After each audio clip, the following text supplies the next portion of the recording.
The first outsider question is answered by a sudden blade. Blood sprays across the ceremony, and everyone understands the rule. If they discover your soul, death comes instantly. Then the main character realizes he doesn't know his name.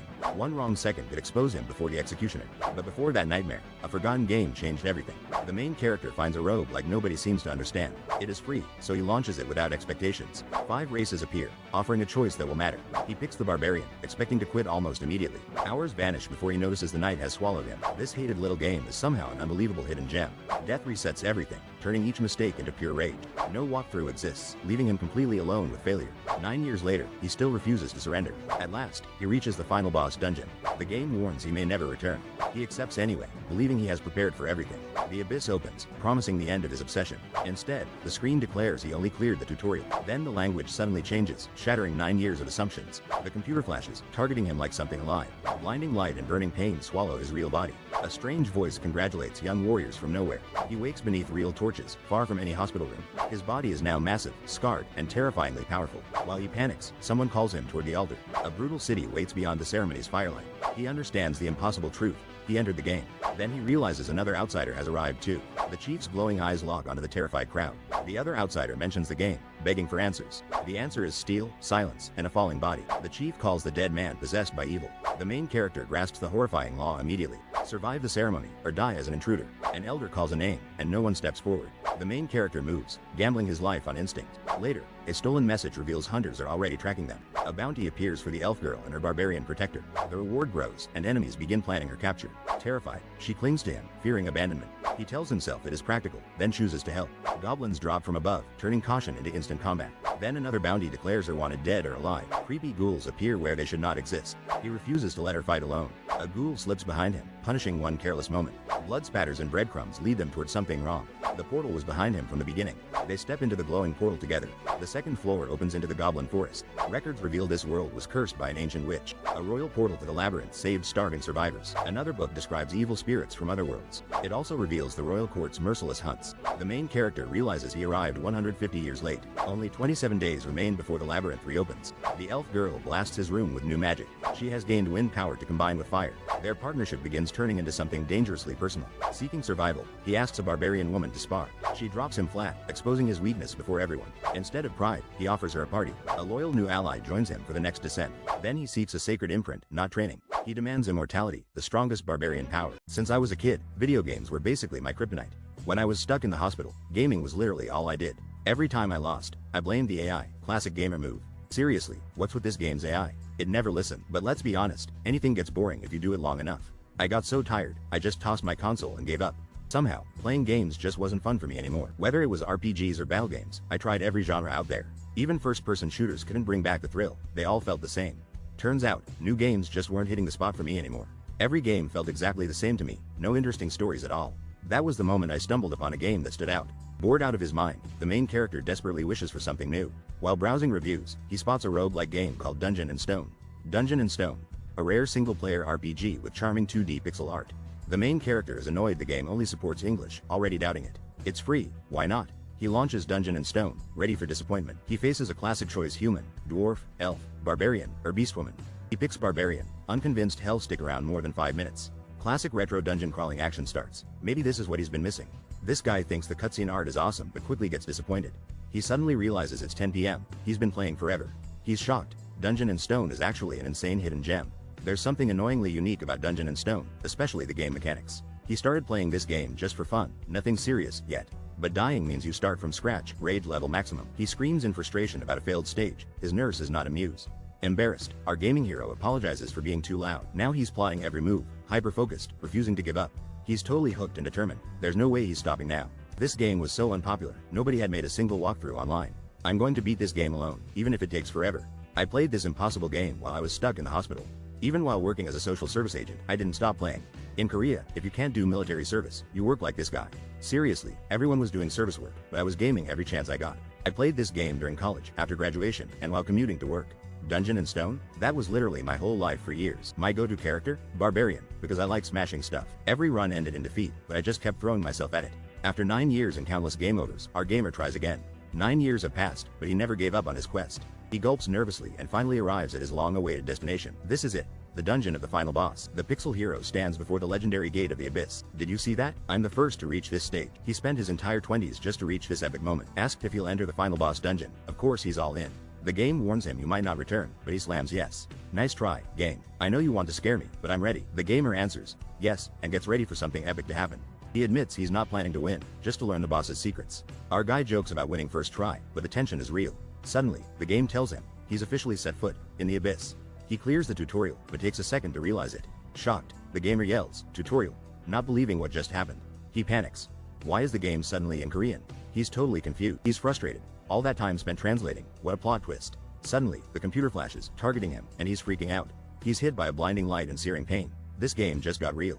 Suddenly, I'm blinded by a flash of light and everything feels weird. A computer screen appears and boom, transmission process starts. I lose consciousness. Out of nowhere, a voice congratulates, "Young warriors." Wait, what? Is this a game? Some guy in armor shouts, "We're leaving the safe zone tonight." Who even is this dude? I wake up again. This is getting crazier by the second. The armored man yells, "We're beginning our journey to become warriors." Am I in a movie? Honestly, I'm completely lost for words right now. Real torches everywhere, not a single LED light. This isn't my room. Everyone around me is jacked. They look like they bench press cars for fun. An old man's shouting commands, telling us to choose weapons. This all feels way too familiar. Our hero wakes up confused, wondering what language he understands and where he is. He tries to clear his mind and come up with a plan. Instantly, he wonders if he just landed in a difficult new game. He knows he has to gather as much info as possible, fast. Checking his body, he realizes he's way more muscular than before. He's amazed. These hands are massive, and the biceps? Never had those. Now jacked and confident, he says, "This is my body." Shocked and flexing, he asks, "Is this really me?" Then hears someone call for the altar. Now surrounded by warriors, he panics. What the hell's going on? Someone named Carrick is summoned. Carrick walks up to armored figures near a glowing, fiery altar, and things get intense. The burly chief hands a young warrior a giant battle axe, hyping him up. The chief calls out Carrick and Einar as new warriors, making it official. A young guy with a feather in his hair suddenly recognizes what's happening. This is a tradition where wild young people pick their weapons, no pressure. Einar grabs a sword. Another chooses a spear. Guess who's the overachiever? They're not just picking weapons, they're being named legit warriors on the spot. One warrior grins as the chief begins a dramatic blessing for the new recruits. The chief wishes glory to Rafdonia for every path these newbies take, no big deal. An epic view of Rafdonia, the great city where their journey begins, lights up. Our hero stares in shock.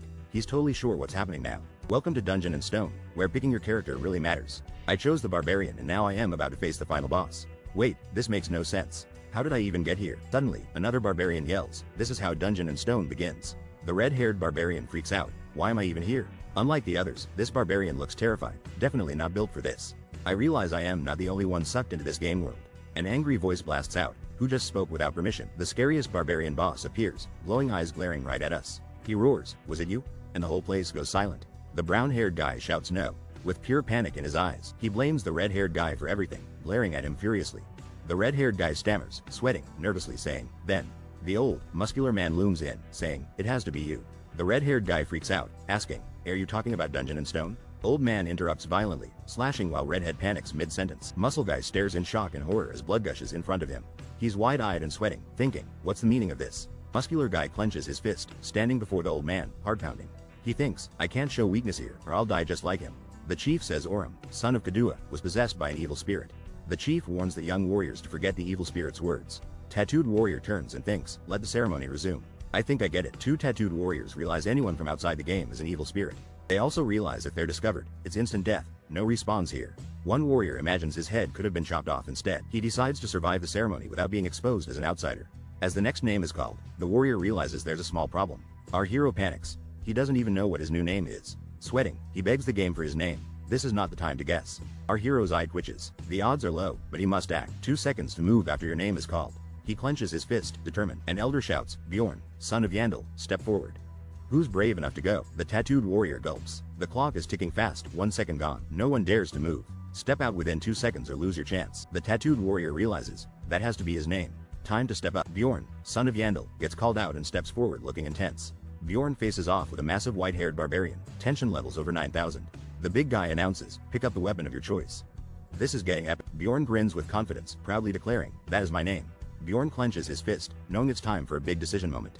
He checks the weapon rack, swords everywhere, but remembers barbarians aren't magical, just jacked. Bjorn knows exactly what item to pick. Seriously, this guy's got a plan.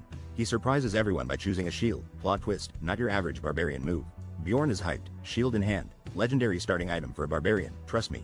Suddenly we cut to a real-world computer. Synchronization complete. Bjorn's journey is just getting started. Bjorn Yandel's item level just shot up to 24, and the game noticed. Here are Bjorn Yandel's new stats. His combat power just leveled up. I picked a barbarian with a giant greatsword because, duh, it looked awesome. But let's be real, swinging a cool sword doesn't help against giant angry monsters. Not again, cries the player as he watches his character bite the dust. I tried every weapon under the sun: battle axes, hammers, even spiky flails. Every build turned into Berserk Barbarian, high risk, hilariously low reliability. Then boom, light bulb moment hits while I'm standing outside the weapons shop. Why do barbarians have to be damage dealers? They've got tons of vitality. Barbarians might not be classic tanks, but they totally have what it takes. The barbarian faces off against a huge, terrifying monster and shouts, "What?" The game declares the barbarian victorious. This level is cleared. The main character grins and says, "This is freaking awesome." Proudly, the main character screams, "I have no regrets." Someone urgently commands, "Open the gate." As the next challenge approaches, the massive gate slams open with a thunderous thud in front of everyone. The protagonist looks nervous as the ceremony crowd gathers for the labyrinth. He focuses intensely, knowing they must first enter the city's gates. Entering Rafdonia, the warriors are told, "Embark on your journey, warriors." The elder bellows, "That is where your destiny leads you." Hyping everyone up, a fearless group charges forward as if their lives depend on it. Our main guy admits he's only running because everyone else is. He's starting to wonder if anyone actually knows the plan here. Suddenly, a mysterious voice yells, "Stop." Across the silent city, one guy realizes he's lost and someone shouts, "Shameless," at him. The crowd blames Carrick for leading them the wrong way and boo him. Carrick steps down, saying he won't lead from the front anymore. Einar, the mighty second daughter, takes charge and everyone cheers. Einar proudly steps up, but then realizes she's totally lost too. The group freaks out. They have to reach the labyrinth before time's up. People are arguing loudly about who should lead the group to the labyrinth. Jin thinks everyone's being dumb and doesn't want unnecessary attention on himself. Bjorn confronts Einar, expecting accusations, but gets a surprise instead. Bjorn secretly tells Einar he wants to help navigate, not blame. Bjorn points out a group and says, "Just follow those guys over there." A night group walks by, judging others as uncivilized but clearly heading to the labyrinth. Einar finally understands the plan and agrees to give it a try. Einar brags about finding the way, while Jin doubts everyone's intelligence. Einar yells, "Follow my lead," as the group charges toward the castle. The crowd arrives at the sparkling labyrinth, hyped for the ultimate challenge. "This is insane. We've actually found the legendary labyrinth, guys." This brave dude is sweating bullets, questioning if he should really go in. Our warrior thinks about sneaking out, hoping nobody notices. Just classic survival instincts. Flashback. This guy spent more time in hospitals than gyms, zero fighting skills. Forget monsters. The real enemy here is the tax system. Our hero wonders, can I fight monsters just to pay my Rafdonian tax bill? In this game, taxes hit hard. Pay up at 20 or face a deadly penalty. There are a couple ways to make money in this world. Let's break it down. Option 1. Go beast mode and fight monsters in the labyrinth for loot. Option 2. Keep it chill, serve food and drinks working at a local pub. The main problem? I'm literally a barbarian, and people aren't happy. We don't hire meatheads. You'll wreck everything in the store. Barbarians can't get normal jobs in game. We're locked into fighting roles. But what if this world has different rules, and I don't need to battle? 10 minutes left until the gate portal shuts for a whole month. The biggest risk: the labyrinth's gate only opens once every month. If I miss the gate, I'm stuck here a month. Food's tight, survival's rough.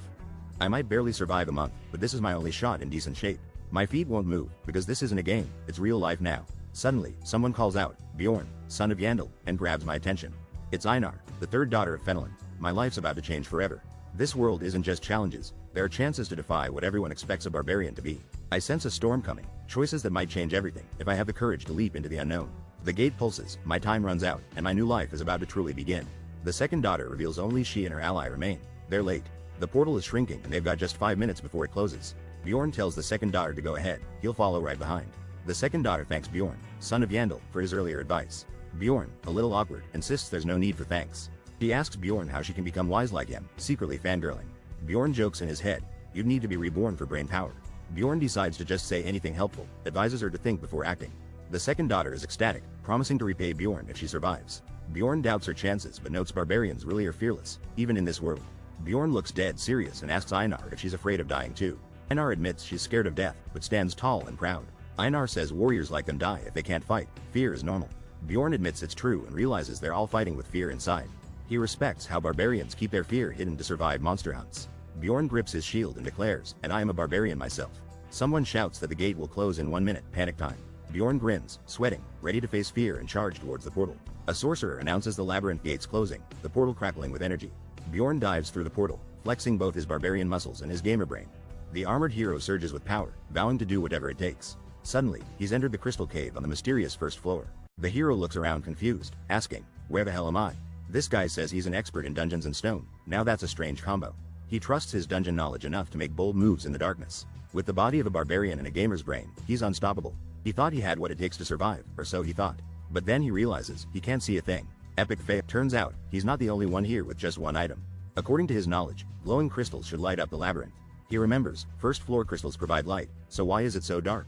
Wait a minute, is he in a super dark section nobody's supposed to start in? But this isn't a game, anything can happen. Looks like he's in for a crazy ride. The warrior tries, status window, like he's in a real life video game. He calls out every gamer menu, inventory, skills, journal, nothing is popping up. With 0 results, the warrior stands frustrated, not shocked that nothing happens. He realizes waiting won't level him up, so he starts moving forward. Doubting his speed, he jokes about crawling, but decides to stay cautious anyway. Suddenly, the ground drops. He shouts, "A goblin trap?" as he falls. The warrior's leg is caught in a trap and he gets a game notification. Fighting the pain, he bites his hand, knowing he must stay quiet.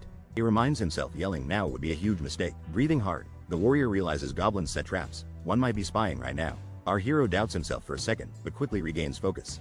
He wonders if he just got lucky avoiding a goblin's deadly trap. Forget luck, our dude's not risking anything. He prepares to defend himself. Faced with uncertainty, he always plans for the absolute worst outcome. If there's a goblin trap, there must be a goblin nearby. Creepy red eyes appear. The goblin spots the wounded player and gets ready to pounce, tension rising. The goblin is waiting patiently for the hero to pass out from pain. The trap was poisoned, and our guy wishes for boots instead of sandals. Calm under pressure, the hero focuses his mind on what he must do next. No time to complain. He decides to strike first before the goblin attacks. The warrior limps forward, poisoned and losing feeling in his right foot. He challenges his hidden foe, but can't feel pain from his paralyzed foot. Frustrated, the warrior wonders why the enemies still won't show themselves. Losing patience, he shouts, demanding the scumbag come out and face him. He starts doubting if the goblin is even there or if he's just losing it. Decides he'd rather look like a fool than get ambushed and die here. Panting and limping, he says he's leaving. Living fool beats dead genius. Barely standing, the warrior throws out, "Your mom's a goblin." As an insult, clinging to consciousness, he mocks, "Your dad's a goblin, your sister too." Just then, the real goblin appears. Things are about to get wild. This guy laughs about goblins and suddenly hears one sneaking up behind him. He can't see anything in the dark, so he plans to pretend to run. The barbarian moves. The goblin stalks him, stopping whenever he stops moving. He realizes the goblin is keeping its distance, almost like it's toying with him. The goblin is just staring, enjoying the fear, like the ultimate creepy fan. Our hero stumbles away, limping and covered in blood, while the goblin follows closer. He drops to the ground dramatically, serving himself up as bait for the goblin. The goblin pauses, confused. This is its moment, but something feels off. The barbarian smirks as the goblin tests if he's dead by tossing a rock. Thinking he's won, the goblin approaches, axe ready, humming a victory tune. The hero's eyes glow red as he locks on his enemy. Rising to his feet, the hero shouts, "I've been waiting for you." He swings down with brutal force at a goblin-looking creature. The hero's body moves on its own. He's got uncontrollable power. With a mighty strike, he slams the ground, energy blasting everywhere. He roars, "I am superior." Like he's the final boss of this level. He realizes he's not stuck in a weak body anymore. He's unstoppable. Exploding with confidence, he mocks, "And you're a pipsqueak." He flexes, revealing, "I'm in the body of a barbarian warrior." Our hero unleashes a flurry of powerful blows, wrecking the battlefield. The warrior delivers a massive punch, breathing hard, battling with all his might. With heart pounding, the warrior slams the goblin with another explosive hit. Standing strong, the battered warrior looms over his fallen goblin enemy. The game announces, "You defeated a goblin. 1 express gained. Level up time." The exhausted hero witnesses the goblin's body dissolving in a flash of light. Shocked, the warrior realizes the body is disappearing before his eyes. He thinks this is just like what happens in a game. Something sparkles. It's a shiny gem dropping where the goblin vanished. The battered hand clutches the gem, which is Dungeon and Stone universe currency. He identifies it, Tier 9 mana stone.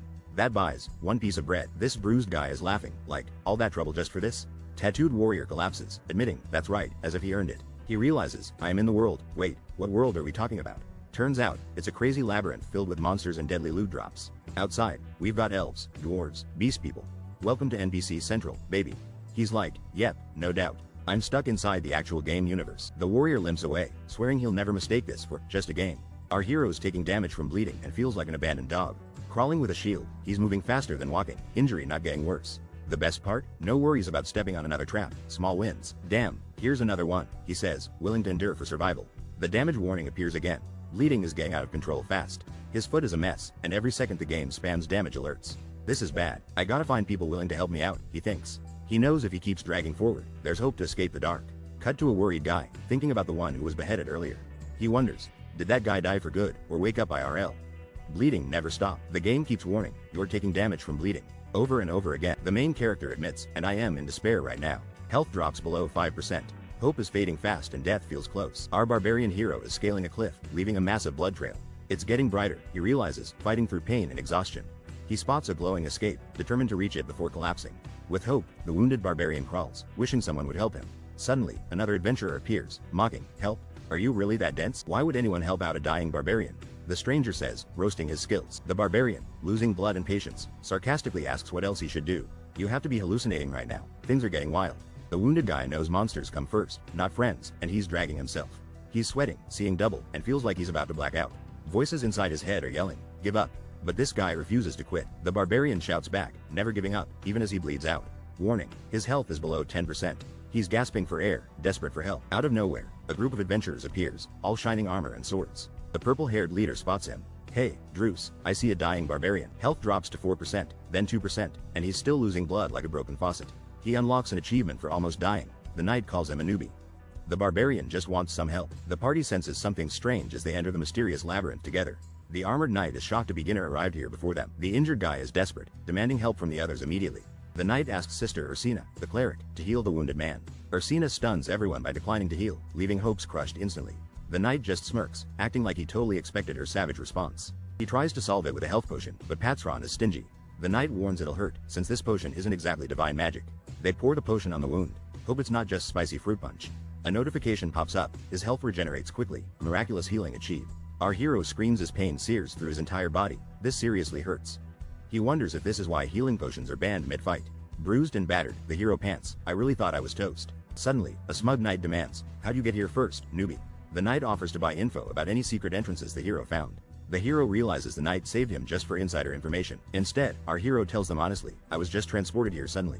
The knight theorizes he's read about rare, once-in-a-century teleports like this. The hero frowns, shocked. Once every 100 years? That's why we meet the party's powerful cleric and mage. These are real pros, not beginners. The hero thinks, I'm a total noob, but I just had a legendary experience.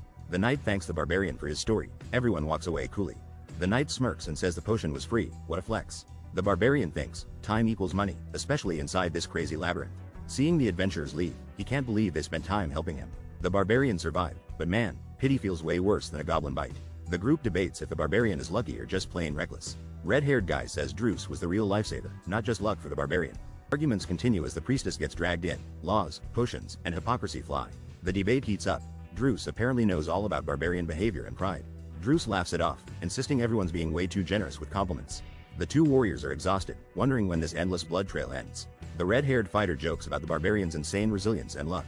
The blonde wayfinder leads, revealing a shortcut and boosting team morale. The archer praises Druce, who memorized the whole first floor's map. The group realizes they're pioneers, traveling a path no one else has. The knight is hyped. He's found the portal to the second floor.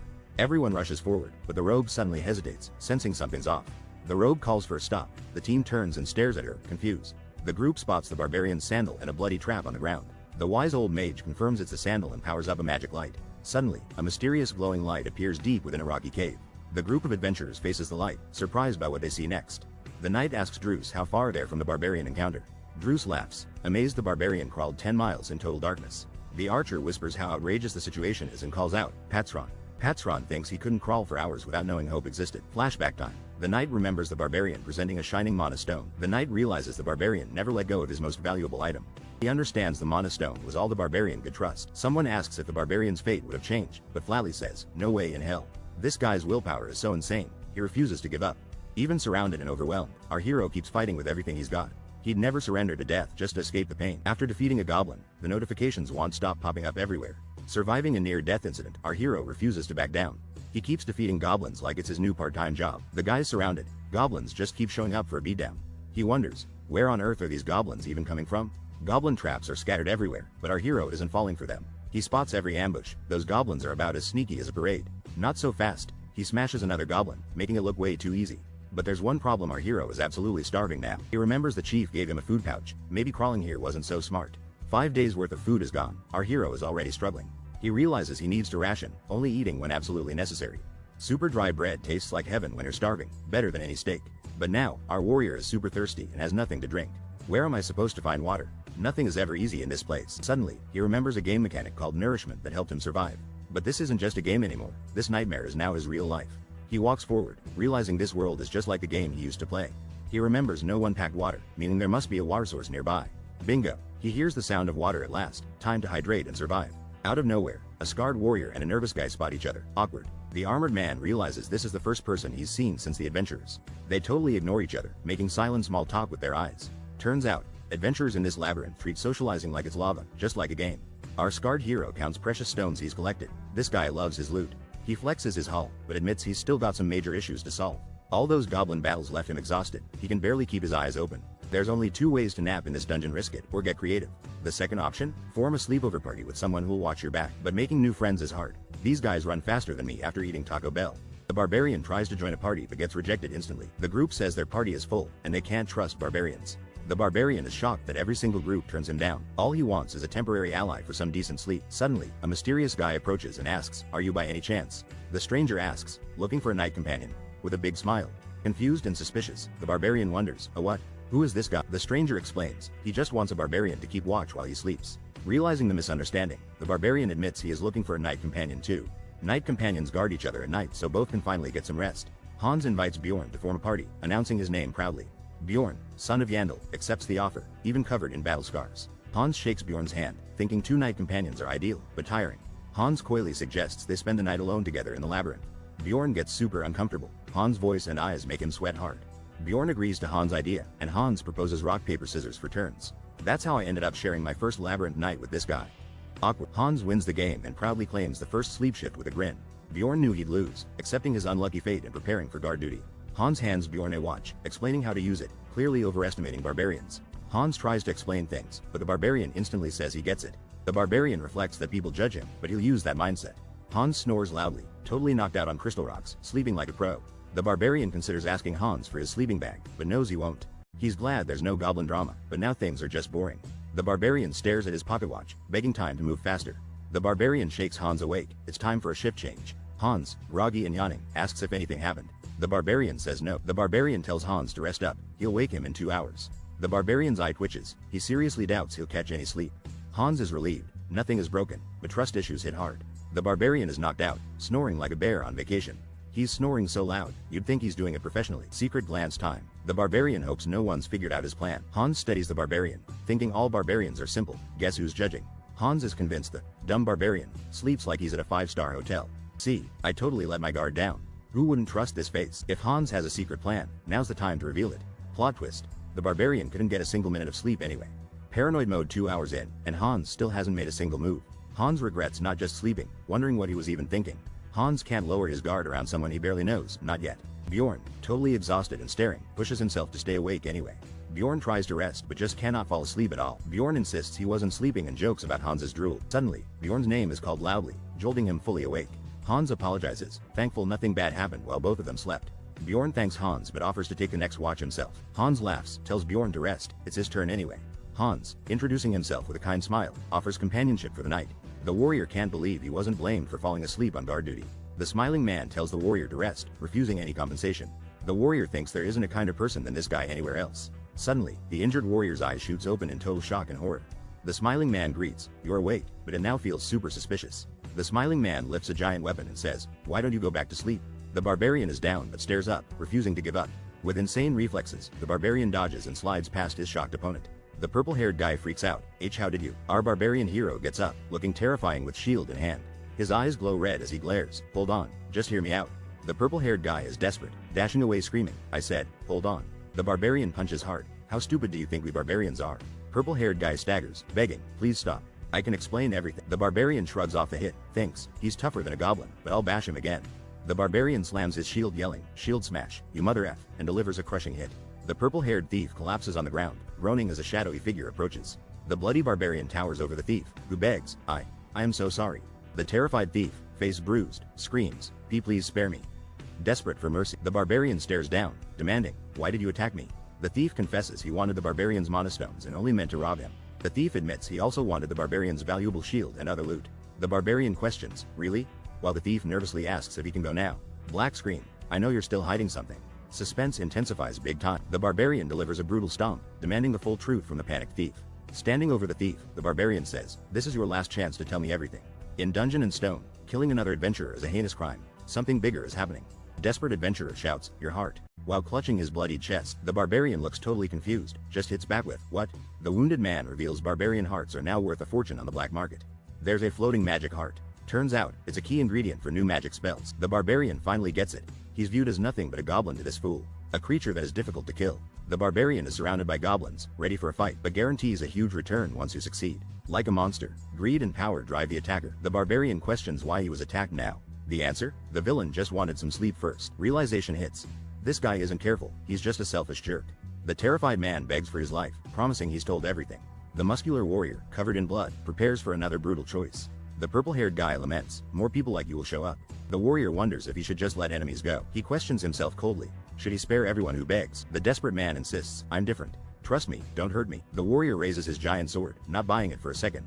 The man offers valuables, begging, please just give me another chance. He desperately tries to sweet talk. You won't regret this, I promise. But the next moment, all that's left is a lifeless hand and regret. Bjorn Yandel just killed a man, but it wasn't part of the plan. Achievement unlocked. Bjorn's first kill actually boosted his spirit stat by 1. The very next day, Bjorn levels up with a new shoulder guard. Bjorn equips a backpack and warhammer. Item level just shot up like crazy. Some leather boots add 5 more item levels. Our man's gearing up. Bjorn double checks. Yep, another pair of boots, 5 more item levels. He's moved past struggling to survive, living civilized with gear upgrades. He can now heal up with potions, bandages, and herbs. So ironic, right? Only after killing did Bjorn start living like a real human. Bjorn Yandel walks on, stats maxed out, finally feeling alive. One swing of the warhammer and this goblin's skull is history. Barbarian wonders if he should have picked a weapon instead of a shield. 2 goblins appear, eyeing the barbarian and clearly planning an attack. He grips his bloody shield, combat skills boosted by his new weapon. The goblins growl and charge, ready for round 2 with our hero. Barbarian smashes another goblin with a direct hit. These guys can't catch a break. And honestly, my real-life playthrough is going pretty well so far. Barbarian crushes another goblin, adding to his already massive winning streak. He pauses and realizes, he's exhausted from fighting goblins without a break. Standing alone, Barbarian decides he might survive better solo than with adventurers. Our hero is surrounded by goblins and just wants some peace. He's fed up and ready to smash, yelling about non-stop goblin attacks. Confident, he thinks he's cleared every goblin. Time for a well-earned break. All he wants now is a nap, just a tiny moment of peace. Nope, a goblin sneaks up and attacks him while he's asleep. He's shocked. How did this goblin ninja get so close without a sound? Our hero unleashes his anger and smashes the goblin with a punch. He turns to the last goblin and simply says, next, looking terrifying. The final goblin runs for its life, and our hero's too tired to chase. The hero realizes he almost got killed by a short goblin with hops. The barbarian wakes up, frustrated he let his guard down sleeping injured. Healing wounds with a potion hurts more than getting stabbed, and it shows. After 14 hours alone, the barbarian starts wobbling, trust issues bigger than his muscles. He decides only a fellow barbarian can be trusted in this dungeon full of scammers. 2 humans offer to be his knight companions, but he is just not impressed. Another group invites him to join their party. He's like, no thanks, humans. These adventurers really want a barbarian, and this guy just keeps attracting humans. He finds the humans' friendliness super suspicious after being ignored the day before. Barbarian finally says, no thanks, I'm only teaming up with other barbarians like me. The human is confused. Apparently finding another barbarian is a rare quest by itself. The barbarian realizes there are fewer than 100 left on this floor. An armored man wishes the barbarian luck, but he feels uncertain inside. The barbarian jokes, thinking he needs a companion, barbarian or not. He definitely doesn't want a human, judging from his serious expression. He decides elves or dwarves are better. Elves keep promises, dwarves are chill. Basically, the only important rule: don't choose a human, any other race works. Other races have powers, and humans just don't have the skills he needs. Turns out, humans also have that stab your back for coins problem. Yikes. After wandering for an hour, the barbarian's eyes pop. Finally, something interesting. He discovers a silver-haired elf girl. He's shocked, and she says, finally, we just ran into an injured elf. Should I call an ambulance or what? The barbarian finds an elf alone in a cave and asks, are you by yourself, elf? The elf looks at him with a fierce glare, clearly on high alert. He notices the elf has a bloody cut on her waist, not from goblins. The barbarian asks if a human was the one who attacked her. She is so shocked by his approach, she drops to her knees, speechless. The wounded elf begs desperately, please spare my life, good old sir. The barbarian is completely confused by her sudden reaction, blurting out, what? Crying. The elf pleads, let me go. I have a young sibling to protect. The barbarian thinks, what kind of elf is this timid and cowardly? Totally not what he expected. He wishes he'd approached differently and decides to try making her feel safe by smiling. The barbarian smiles, telling the elf girl, there's no need to worry. The barbarian, with an evil grin, terrifies the elf, who screams, liar. The elf, sobbing, begs the barbarian to spare her life just once. Another barbarian angrily demands, what the hell have you been doing, you dumb barbarians? The barbarian sighs, frustrated, wondering why people always assume the worst about barbarians. He tosses healing supplies to the elf, insisting she treat her injury first. The elf realizes he gave her a rare leecho herb and bandages for her wounds. Confused and holding the herb, the elf asks, why are you giving this to me? The barbarian responds, do I have to have a reason to help someone? Elf sits, clutching the herb, as the barbarian admits he wants her as his knight companion. This plan might sound weird, but trust me, it helps us both. The beautiful elf is injured and totally exhausted. She's easy prey for monsters, and honestly, she's stunningly beautiful too. Bandaged herbs drop to the ground. Someone quietly says they're done. Turns out, elves have crazy first aid skills. She's finally opening up. The tough guy introduces himself. I am Bjorn, son of Yandel. The elf shyly replies, introducing herself as Erwin. Bjorn asks, why are you so afraid? Erwin admits barbarians scare elves. Confused, Bjorn wonders why that even matters. Flashback. Barbarians and elves have always been sworn enemies. The barbarian and the elf get ready for an epic showdown at sunset. The barbarian suddenly remembers something super important about his past. Plot twist, he didn't know elves and barbarians were supposed to be enemies. The elf nervously explains the war ended a decade ago. Nobody's mad. She admits there's no reason for them to fight, and the barbarian agrees. The barbarian smiles back, saying he has no problem with elves either. He invites Erwin to be his night companion, looking totally serious. Erwin blushes, surprised, and the barbarian just wants some rest tonight. Erwin hesitates, but she's clearly thinking hard about trusting him. She requests a promise of honor, swear not to attack if they travel together. Bjorn doesn't care about honor, but hell swear on his clan's name. Bjorn agrees but says he needs to clarify something important first. Bjorn introduces himself, saying he's not an old serf, but Bjorn, son of Yandel. We learn Bjorn is only 20, just turned adult when entering the labyrinth. Bjorn pledges his honor as a warrior with an epic-sounding oath. Erwin swears on her clan's name, making things super official. They promise not to hurt each other until sunrise. Finally, some peace. Erwin offers to sleep first, hoping it'll make Bjorn less suspicious. Erwin gives Bjorn a valuable watch, reminding him to be extra careful. Bjorn struggles to get real sleep, deciding to fake snore for safety. Our hero shouts, eyes wide, as he gets hit with a revelation. The elf asks the guy for the time. He realizes he's lost 2 hours. He wipes his mouth, realizing comfort made him fall asleep on watch. Determined, the guy offers the elf his own sleeping bag and backpack. The elf is super grateful, instantly tucking in, leaving him sitting guard. As predicted, the elf falls asleep within seconds. She must have been exhausted. The guy reflects, realizing she's as tired as he is after a long day. Leaning back, he feels like a week has passed, even though it's only 3 days. He wonders if anyone misses him in the real world, feeling a bit alone. The guy shrugs it off. He decides there's no reason to go back now. If I don't get this right, I'll lose my motivation completely. After taking turns resting, it's time to wake up and move. The barbarian wishes he could sleep for 10 more minutes. He's stuck with a tough decision. What a dilemma. He wonders if he should ask the sleeping elf to join him. She's an elf and would definitely be a huge help in battle. But forming a party means splitting the loot, and goblins multiply soon. He debates risking safety for loot or forming an alliance for protection. Suddenly, 2 strangers appear, eyeing the group from the shadows. They recognize the elf and question the barbarian about his connection to her. The barbarian and elf call themselves night companions, surprising the suspicious strangers. The barbarian shuts down the strangers, saying he doesn't have to answer. The suspicious group gets nervous, obviously intimidated by the barbarian's response. The strangers retreat quickly, leaving the barbarian and elf alone in the cave. The barbarian senses something weird. These guys were definitely after Erwin. The barbarian shakes the sleeping elf, whispering, "Erwin, wake up." Erwin, the elf, just wants 5 more minutes of sleep, totally unaware. The barbarian looks at Erwin, frustrated, wondering how she can sleep through danger. The armored guy shakes Erwin awake in a crystal cave dungeon. Erwin groans, clearly not thrilled to be disturbed so soon. He realizes Erwin is just faking sleep and calls her out. She pops up startled. Their awkward stare-off is just hilarious. The guy asks Erwin why she pretends to be asleep, waiting for excuses. Erwin, teary-eyed, admits she's scared he'll just leave her behind. He realizes they're only together for convenience, not friendship or trust. Their watch duty agreement is over, so things get real awkward. Erwin insists she doesn't know those 2 guys he mentioned. The guy questions her story. Erwin claims it's all just guilty guild business. The elf discovers the Crystal Union symbol, realizing everyone's outfits match. The warrior realizes the threat is a whole guild, not individuals. The elf clutches her bow nervously, remembering she's only 20 years old. The warrior suggests moving to keep talking safely on the way. The elf asks for help. The warrior needs the whole story first. The elf beams as she's asked to explain everything while walking. The elf recalls meeting a human adventurer in the labyrinth on day 1. She wakes up from a strange sound during her sleep in the labyrinth. A mysterious figure notices she's awake, setting a creepy tone. The stranger tells the elf to go back to sleep, but she's totally creeped out. Later, I found out this guy is a top guild member in the labyrinth. The elf girl barely escaped, but now the Crystal Union hunts her down. The warrior's shocked, asking, "How did they even find you?" She explains they used a message stone to track her location. The elf girl describes the magical message stone like fantasy world Bluetooth. The warrior realizes it's basically a walkie-talkie. Nowhere is safe to hide. He asks, "Why are the Crystal Union so obsessed with catching you alive?" She's worried, saying, "I don't think silencing me is the only reason." Nervously, she reveals she stabbed someone with a knife while escaping. Turns out, her attack left a permanent, injury. The big guy is freaking out. He seriously doesn't know what's happening. The elf girl awkwardly brings up, "The private area." "Yeah, that private area." She laughs and says someone's injury can't be healed, not even by magic potions. The big guy realizes why trouble was after her. He looks even more stressed now. Even he admits the bad guy had it coming. Elf girl apologizes all cute, classic duo. The big guy warns the elf, someone's following. He says don't look back. Suspense. Elf girl is super calm, senses the chaser. It's 500 feet behind them. She's so chill. They dash ahead. The guy can't believe her crazy sensing powers. Elves are wild. He tells her to pick up the pace and she nervously agrees. Time to go turbo mode. The elf girl's wound is bleeding, but she's tough and doesn't complain at all. Erwin chases after the armored man, showing insane speed and pure determination. The 2 are sprinting through a tunnel, confirming their chaser is 500 feet back. The situation is getting worse, and panic starts creeping in. The armored guy realizes they can't shake off their chaser, no matter how fast they go.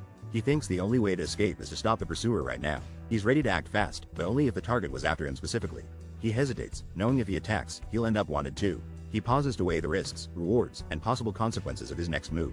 Erwin is confused and asks the man, "Gee, good old sir?" He responds, "Erwin, what are you good at?" Totally needing more info for this wild escape plan. The muscular guy brags about doing chores, but the elf can't cook. He yells, "I meant combat expertise." She realizes her huge misunderstanding. The elf girl flexes, "I'm an archer and I summon epic fire spirits." He thinks, "Fire power? That's ultra rare. This elf is special." She gets serious, asking, "Have you ever killed someone before?" He grips his weapon and answers quietly, "No." The elf girl looks intense, promising, "But I will if I have to." The guy nods, admits, "Good. Erwin, things are getting real." He offers, "Want to form a party? I'll take 9 loot, you want?" Erwin lights up and shouts, "I accept." Squad goals unlocked. Our heroes are sprinting, desperate to stay 300 feet ahead of danger. The main guy is serious. No matter how fast, the chaser's catching up. Running seems pointless now. They need a game changer, fast. He yells, "Erwin, detour time. Summon your spirit elemental right now." Erwin summons a blazing fire spirit, dashing through the glowing cave. Main guy admits, "Didn't think I'd ever come back here," but the chaser's close. He commands, "Unsummon your fire spirit." Erwin gets ready, like magic class dismissed. The leader notices that chaser is way too good at this, probably loaded with gadgets. Whispering, he turns to Erwin, both alert and ready for the next move. He says, "Shoot him down," as Erwin draws her bow, aiming at the shadowy figure. The elf archer releases a powerful arrow, aiming with absolute focus. The arrow strikes its target, taking down the enemy instantly with a shout. The elf stands firm, but you can see her trembling from the intensity. The barbarian pats the elf's back, thanking her for saving them just in time. The barbarian crouches next to a fallen foe, noticing a strange buzzing device. He grabs the device as it calls out, urgently repeating the names Erden and Serden. The barbarian listens as someone realizes Serden, their tracker, is now unresponsive. Close up on the barbarian's determined gaze as a voice commands, "Come to the goblin district at once." The muscular barbarian checks Serden's loot and finds it's disappointingly tiny for a villain. In Serden's stuff, just some mana stones, daggers, and a lonely potion bottle. At least Serden's outfit is pretty good quality, not budget cosplay gear. The elf girl changes outfits, complaining leather armor feels super weird and awkward. The barbarian reassures her leather armor offers more protection for their crazy adventure. Now in leather, the elf girl looks like a legit adventurer, ready to raid dungeons. The elf girl admits she has no clue how message stone works, asking for help. The barbarian activates the message stone gadget, ready to hear some mystical voicemail. A voice message warns them. Serden was tracking the elf and got taken out. The message says an elf with a barbarian friend has a 10,000 mana stone bounty. Erwin is absolutely terrified, shaking so much she can barely talk. The armored guy reassures Erwin and tells her to summon her fire spirit. They rush forward, fire spirit summoned, and he announces they're going to the second floor. Erwin slides forward, questioning if advancing with just the two of them is safe. The armored guy jokes about being called old, and Erwin just says yeah. Erwin points out the second floor is way harder than the first. The armored guy says teamwork is key, they have great chemistry. Erwin blushes, totally surprised he said they have good chemistry. He explains the classic tank and range duo and their new party strategy. Erwin hesitates, worried they're both new and might run into orcs or goblins. The bounty for capturing the elven girl is wild, but she overhears everything. Erwin clings nervously to the armored warrior, who promises not to abandon her. The villains joke about hurting Erwin, but want her mostly unharmed for the reward. Erwin trembles with fear but agrees to move to the next floor. The warrior thinks it's good he doesn't have to convince Erwin to escape. He admits he helps people if it will benefit him in the end. Continuing onward, the warrior and Erwin get ready to advance to the second floor. Advancing messes up the bad guy's plans and gives him a good feeling too. As the warrior clenches his fists, he realizes he wants to help Erwin out.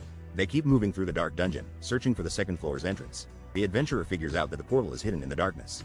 The elf adventurer spots something and says, "Hold on a second." The elf alerts her party, "I see a goblin trap over there."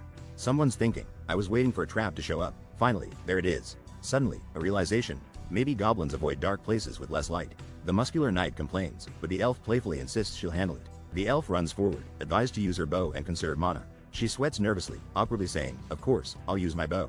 The elf walks robotically, thinking, "How did he know I'm nervous?" Suddenly, goblins attack from above, catching the elf totally by surprise. The elf girl jumps into action, facing off against a fierce monster as she lands a perfect arrow shot from above. She takes out another enemy with her bow, showing both skill and bravery as the battle heats up around her. A terrifying creature charges, but our elf doesn't slow down at all. With lightning reflexes, she draws back her bow. She aims, arrows fly, and the thread drops, leaving the once chaotic scene surprisingly sparkly and calm. Now calm, the elf girl is totally unfazed by the aftermath, surveying the results of her lightning-fast actions. She flashes a huge smile, asking, "So, how did I do?" Clearly proud of her impressive display of accuracy under pressure. The warrior is impressed, admitting her archery skills are next level, seeing now why she's considered the best. As a reward, he hands her shiny mana stones for her efforts, recognition gleaming in his appreciative smile. She grins, making sure she gets her fair share of mana stones to celebrate her thrilling victories in the field. The elf's eyes sparkle. She's determined to earn enough for her sibling's dream gift, motivated by love and hope. The warrior tells the elf to do her best, but questions her sincerity. Suddenly, there's a bounty: capture the elf for 20,000 mana stones, dead or alive. The warrior reassures the elf, convinced no one's team is as good as theirs. Other dungeon dwellers are distracted and uninterested, making the warrior feel safe. The warrior gets suspicious. Things are going way too smoothly for his luck. Out of nowhere, a bunch of creepy ghouls appear in the dungeon. Panic hits. The elf and warrior realize ghouls shouldn't be here in this section. The warrior wonders if they accidentally crossed into the southern section. The dungeon's experience system is about to make things very interesting. The elf starts to panic, worried she'll have to face the ghouls alone again. The warrior refuses to fight alone, saying, "Number. We battle together." He explains he gets experience only from the first monster encounter, like a compendium. He realizes it's actually a good thing that the ghouls showed up. The warrior tells the archer Hell distract from the front, she should aim further. Ghouls begin to approach, but only attack when entered into their range, just like a game. The hero faces the charging ghouls and is relieved the rules haven't changed. He bashes a lunging ghoul, shouting, "Not so fast." As he dodges, he notes ghouls are quicker and stronger than goblins. He smashes through, sharing ghouls only have one movement pattern, so they're predictable. But a ghoul sneaks up behind him. He might need to pay more attention. Our hero says the quest is easy, thanks to his powerful companion. They spend the rest of day 3 walking north through darkness. The elf archer defeats ghouls and scores precious experience points. "Look, good old sir," she says, as they spot something strange. They find blood spatters and a breadcrumb leading on their path. The discovery of blood spatters leaves everyone seriously confused and suspicious. The warrior is stunned. He can't believe what he's seeing right now. He steps right next to an ominous bear trap on the floor. He realizes this is the place he spawned when entering the labyrinth. He stares ahead intensely, remembering exactly how this maze adventure started. The portal to the next level was literally right behind me. Seriously? Flashback to our hero after a rough battle, looking totally exhausted. He slams the ground, yelling, while the elf girl apologizes for whatever. Wait, the portal was just 30 feet away the whole time? Now he's fuming. His luck stat must be at rock bottom. The elf girl nervously asks if she upset him. Our hero is confused. He reassures her, "I'm not mad at you, just calm down." She starts deducing everything from the scene: blood, sandal, his defeated look. The elf girl says he's obviously been through a lot, impressing our hero. She's convinced he lost a companion here, offers sweet words, but he's just baffled. The blue-haired guy asks if they're ready to advance to the second floor. She's a little scared but trusts him completely. Someone reveals Erwin always accidentally says the wrong thing, even in serious moments. The duo steps fearlessly into a glowing portal, ready for the big challenge. They enter the forest of goblins on the second floor, determined to survive. We've entered the dangerous forest of goblins on the second floor.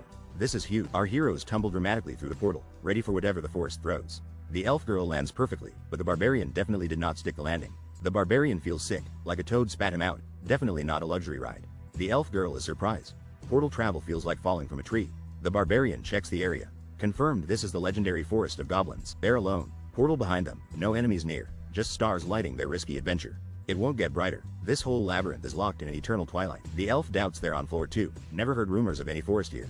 The barbarian explains there are 4 portals: north, south, east, west, and goblins rule the north. Wolves with glowing eyes guard the eastern nests of the beasts tonight. Zombies from the west stagger out from the dreaded land of the dead. 2 massive golems smash their way through the black rocky desert to the south. Erwin remembers everyone meets on the 3rd floor, no matter the portal. Erwin and the strong dude wonder what to do next in the labyrinth. Erwin reveals they'll return to the city automatically when the labyrinth closes. Powerful magic portals spit adventurers out after time runs out on each floor. The muscular guy plans to stay on the 2nd floor as long as possible. They decide to explore instead of just camping at the portal the whole time. Erwin leads the way as the big guy follows, ready for more adventure.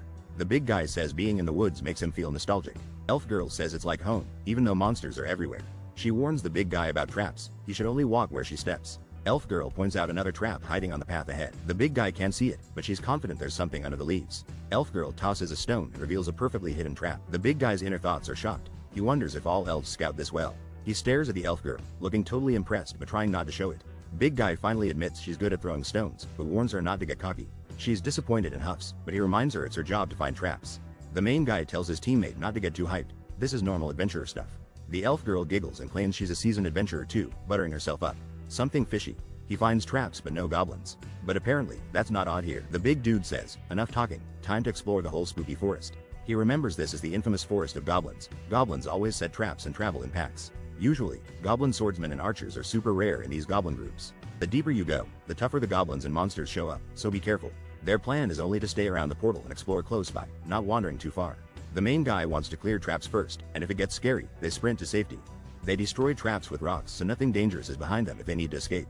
The elf gets a high five for her impressive adventurer skills. The elf suddenly senses a dangerous group of goblins nearby. There are more than 10 goblins about 150 feet away from them.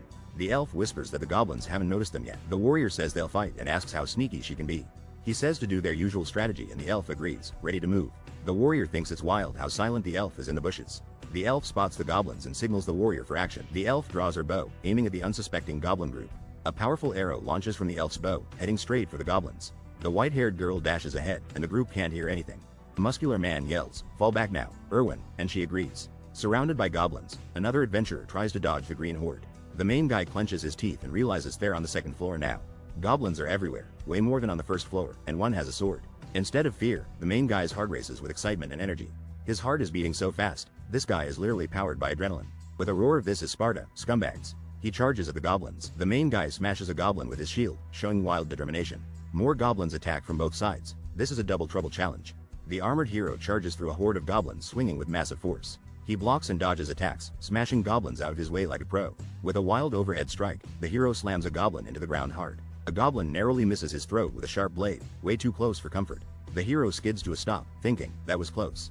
Nearly got my throat sliced." More goblins appear. "Damn it, not a moment of peace," he grumbles, surrounded again. He realizes, "I'll have to risk getting hurt just to take them all down.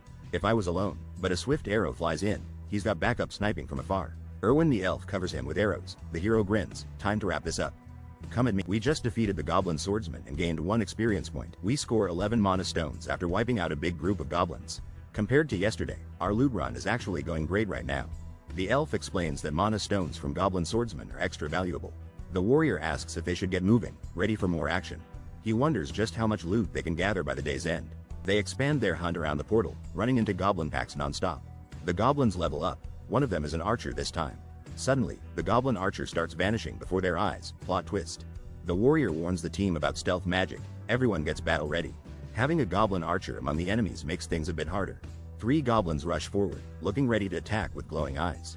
But our hero thinks this fight won't be too bad. The main character smashes a goblin with a massive hammer, showing insane strength. He wipes out goblins and suddenly spots an arrow being launched at him. He's confident, thinking, "Because with this body of mine." The main character turns quickly, alert and ready for action. He sees the arrow flying toward him and instantly reacts. He says he can even dodge arrows heading right for him. Our hero dashes straight toward the hidden goblin archer, not backing down. The warrior swings his hammer with insane force. It's goblin smashing time. That goblin archer never stood a chance, and yes, express points acquired. Elf girl begs for a break. 15 hours adventuring will do that to you. The warrior tells her to sleep first. She happily claims the blanket perks. Night falls. The hammer and arrows rest. Someone in the camp is definitely snoring. The warrior notices the elf girl snoring loudly. She must be completely wiped out. He realizes maybe she feels way safer and more relaxed with him around. After a 15-hour goblin hunt, the warrior reflects on their epic grind. They met tons of adventurers, all in bigger parties, even spotted rare races. He knows not to meddle with other groups, but crossing paths was intense. The warrior admits he's more afraid of other adventurers than goblins. The elf girl says she now has another reason to stay vigilant. He thinks the elf girl is way too beautiful for her own safety. She wakes up and asks if she's really that beautiful. He nervously tells her to sleep. The elf girl giggles and confuses the warrior, who thinks elves aren't supposed to act like this. It's day 4, and the team starts battling goblins together. On day 5, the warrior and elf girl rest after another tough day. Day 6, 2 armored figures step up as the duo looks ready for anything. Day 7 arrives, and the warrior declares it's finally time to leave the labyrinth. The elf girl is exhausted and dreams of taking the biggest nap ever. The main guy says they shouldn't go too far and play it safe. Traps are everywhere. The goblins definitely reset their sneaky tricks on the path. Erwin spots a group of goblins nearby. 8 regulars, 2 swordsmen, 2 archers. The main guy decides they're fighting. No backing down now. The goblins look tough, but they're totally ready for action. Our hero steps up, intimidating the goblins with his sheer presence. He lets out a wild shout, charging straight at the goblin squad. The plan: Erwin takes the archers. Our main guy wrecks the swordsman first. He smashes through the goblin swordsman, not giving them a chance.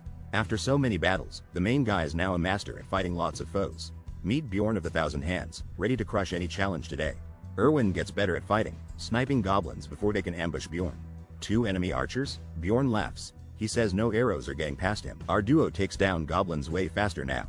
Bjorn says, "Good job, Erwin." Bjorn asks Erwin to warn him after eliminating archers. She apologizes quickly. Erwin explains she wasn't sure if her last arrow actually hit. Bjorn gets it.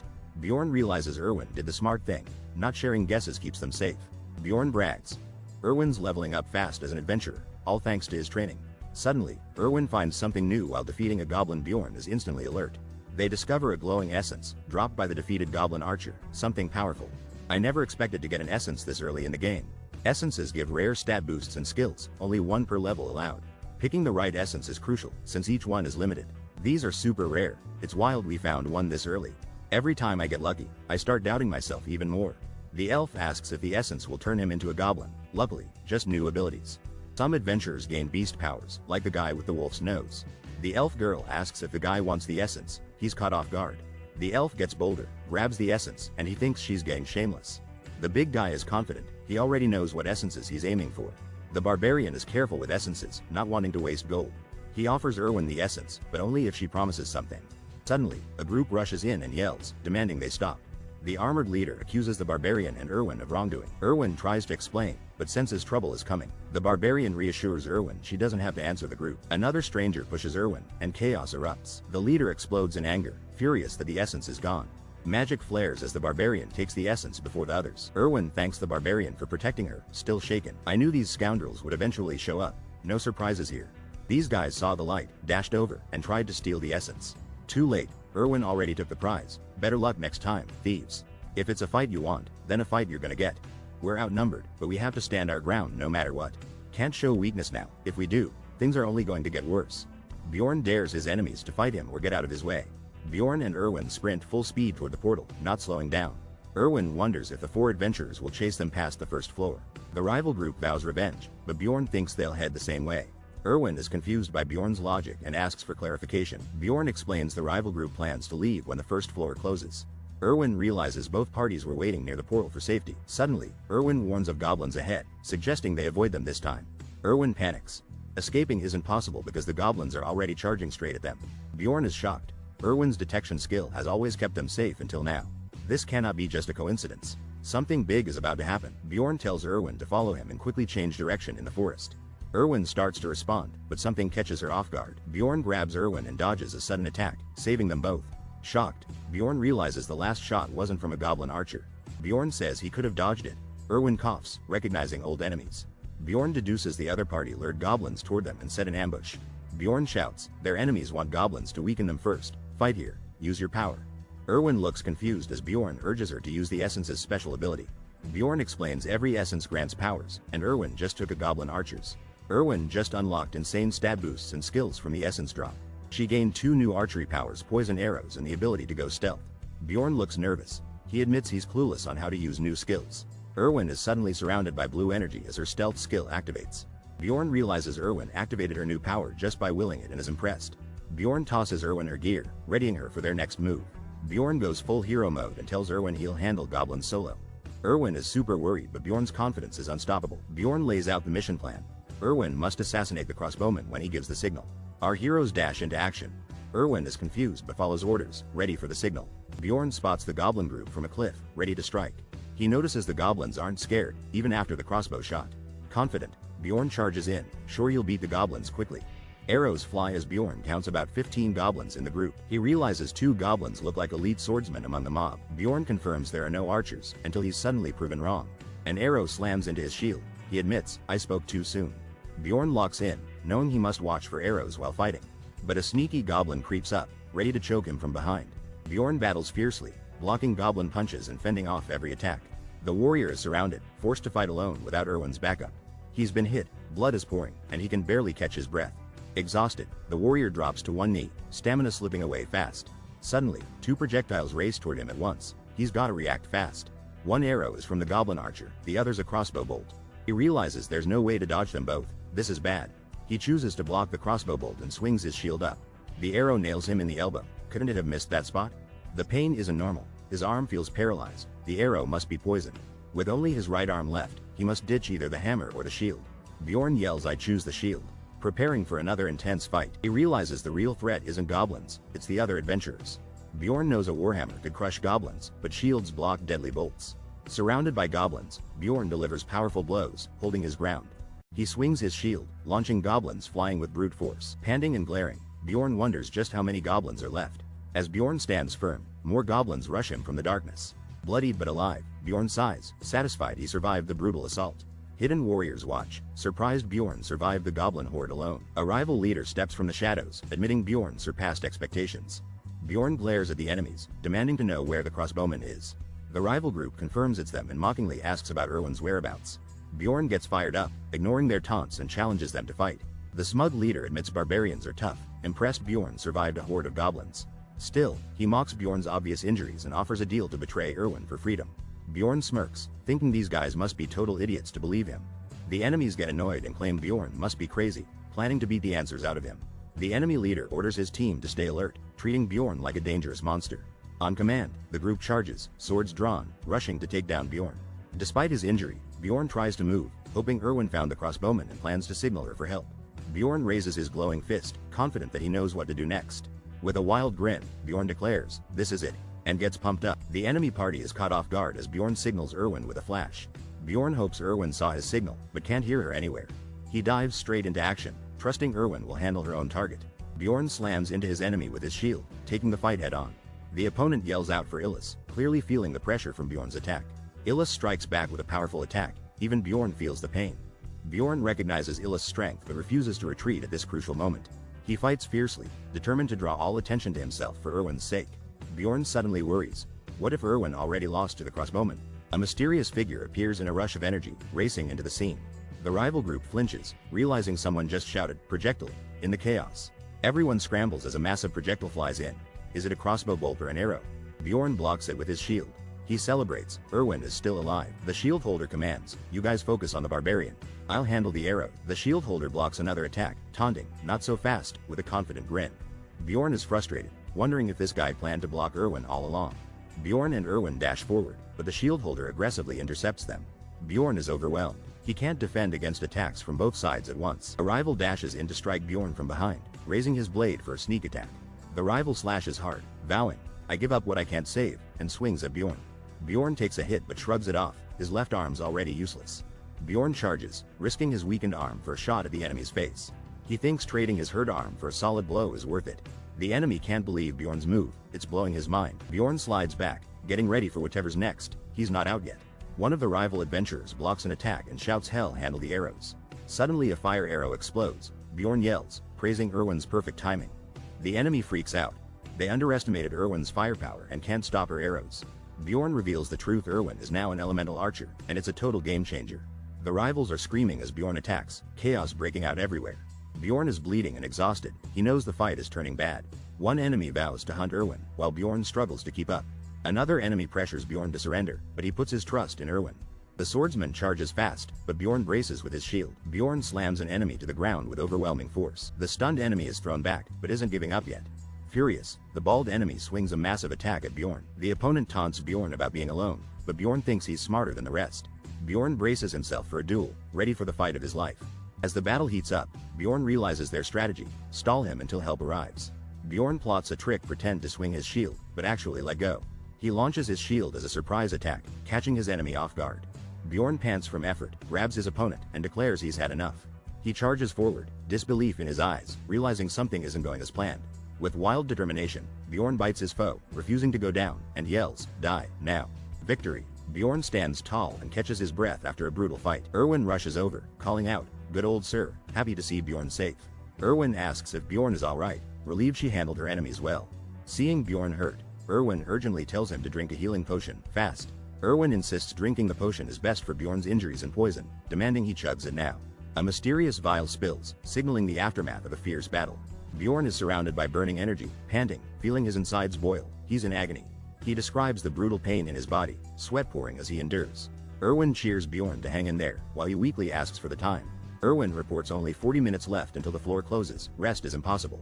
Bjorn tells Erwin to remove the clothes. She blushes, shocked and flustered. Erwin panics, thinking Bjorn means her, but he clarifies he meant the adventurers. A countdown appears, only 40 minutes left before time runs out. Bjorn changes the plan, telling Erwin to loot only weapons and bags. She hurries off. Erwin returns triumphantly with loot, proudly holding up a crossbow as the clock ticks down. Bjorn and Erwin sprint for their lives as the timer quickly runs down. Erwin spots the portal just ahead, hope lighting up her face. With less than a minute left, they dash toward the glowing portal. Bjorn and Erwin leap through the portal, leaving chaos behind. They land on the other side with only seconds left on the clock. Success! They made it to the first floor just in time. Erwin celebrates, while Bjorn wonders how she always lands on her feet. Erwin beams proudly, congratulating their teamwork for pulling this off. Bjorn admits it was close, 30 more seconds and they'd be toast. Erwin brings up the promise about the essence, reminding Bjorn of his word. Bjorn remembers something important but says they must wait until they're outside. With 10 seconds left, Bjorn stresses over the tavern's name, panicking. Time is slipping away, and Bjorn is frustrated as Erwin watches him. At the last second, Bjorn shouts, "Black Whale. Meet at Black Whale Tavern." Erwin agreed. The labyrinth closes. A message says everyone will be transported to Raftonia. Magical light appears as the city of Raftonia comes into view. Bjorn lands, relieved and determined, thinking, I'm finally back. Bjorn enters the city, blending into the crowd, ready for what's next. All the adventurers should have exited the labyrinth at the same time. The city is packed with adventurers bustling through the crowded streets. Bjorn realizes time flows differently in the labyrinth than in the city. Suddenly, a muscular guy shouts for Bjorn, getting his name wrong. Karak and Bjorn greet each other, joking about Karak's family order.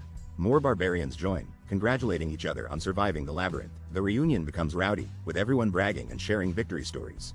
Bjorn feels awkward surrounded by noisy extroverts. A contest is suggested. Karak is eager to prove his bravery and claims he found the most mana stones. Exhausted, Bjorn is called to join the group and reluctantly agrees. The clerk announces shocking mana stone counts as adventurers eagerly await their totals. A crowd erupts in cheers for Karak, amazed by his 40,000 stones haul.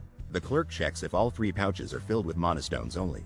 She starts counting at lightning speed, leaving the adventurers speechless. The final total? Bjorn collects a jaw-dropping 182,413 mana stones. Everyone is stunned, declaring Bjorn's score a new record at the guild. But that's not all. Bjorn also scores a warhammer, boots, and backpack. Bjorn stands proudly as adventurers call him the greatest warrior of all. The crowd goes wild, chanting Bjorn's name and celebrating his achievements. Bjorn grins, realizing he's the first basic barbarian rookie to achieve legendary status. Bjorn lifts a massive hammer, shouting, I am the greatest warrior, and gets everyone's attention. The whole crowd goes wild for Bjorn, chanting his name and causing a scene. Officials ask the barbarians to lower their voices. Bystanders complain about the commotion inside. Outside, the streets are buzzing. Everyone's talking about the rowdy barbarians. Bjorn decides to stick with the other barbarians and waits for the whole group. Suddenly, Bjorn spots someone familiar across the square. He thinks, wait, that's... Bjorn recognizes Erwin, his elf companion, smiling and looking happy. Erwin excitedly tells the elf group she's mastering fire spirit elementals, impressing her peers. Bjorn groans, realizing he's stuck with rowdy barbarians while Erwin chills with elegant elves. Erwin catches Bjorn looking her way, smiles, and Bjorn thinks, now's my chance. Bjorn and Erwin secretly agree to meet up later tonight. Erwin is questioned by another elf about knowing someone. She denies it nervously. Bjorn gets called out for looking at Erwin and is pressured to deny knowing her. The other warrior loudly insists Bjorn can never be friends with elves. Tensions rise between groups as hostility against elves increases. Bjorn thinks it's chaos. A group of burly warriors rushes back, signaling their mission is done. Bjorn suggests the team gets moving since everyone is finally back together. Bjorn debates talking to Erwin but decides to wait for their secret night meeting. A little girl runs up and excitedly yells, Daddy, toward one of the warriors. A heartwarming reunion as a father hugs his daughter, calling her his sweet puppy. Wait, I remember this game had an emotional feature just like this. Adventurers reunite with their families. Some are crying tears of joy and relief. Families celebrate loudly when their loved ones make it back alive. But not everyone is celebrating. Some are desperate for news about missing loved ones.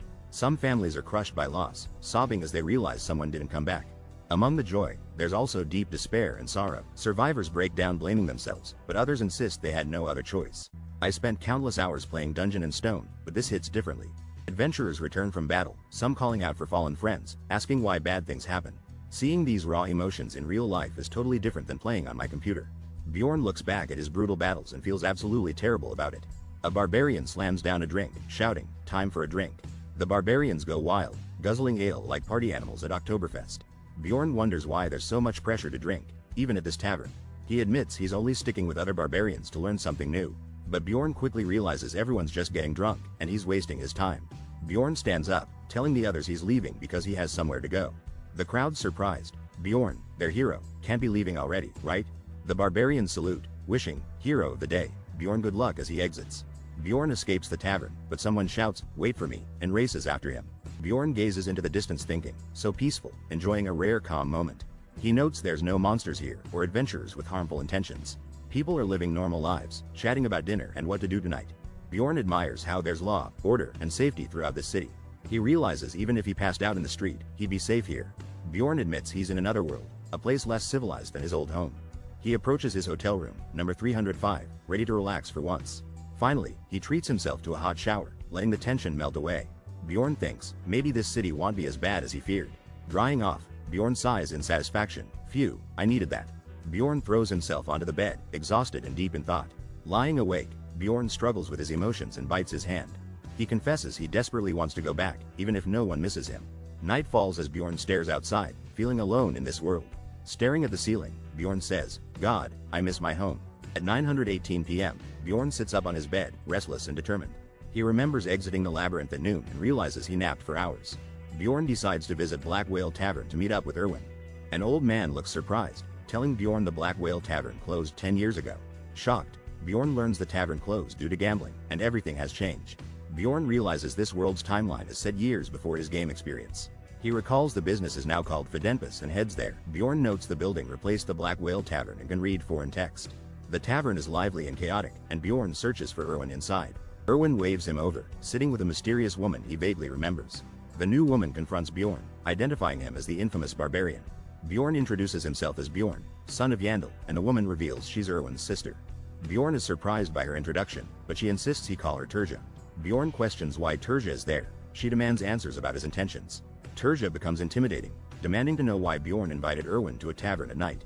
The bar is buzzing as Erwin's sister accuses Bjorn of ditching Erwin last night. Terja calls out Bjorn for his nerve, while Erwin sweats nervously beside her.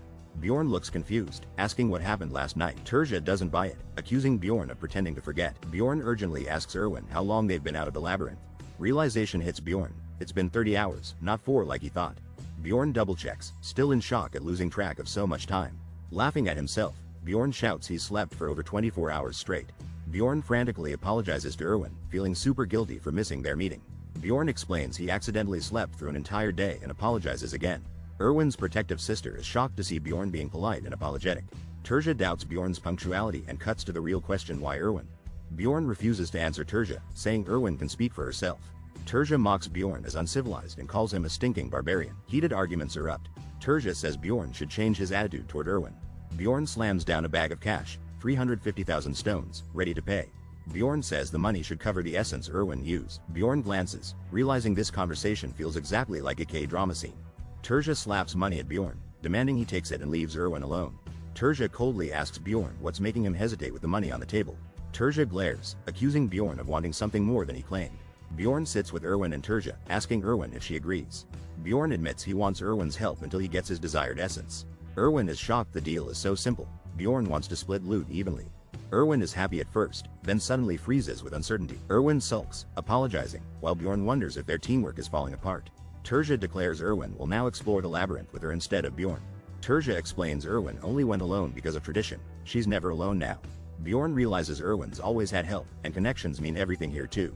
Terja slides a pouch across the table, hinting at an unspoken deal.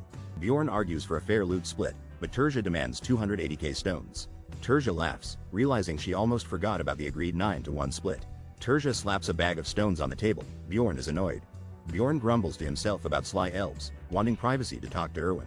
Terja grabs Erwin's arm, refusing to leave them alone, and questions Bjorn's motives.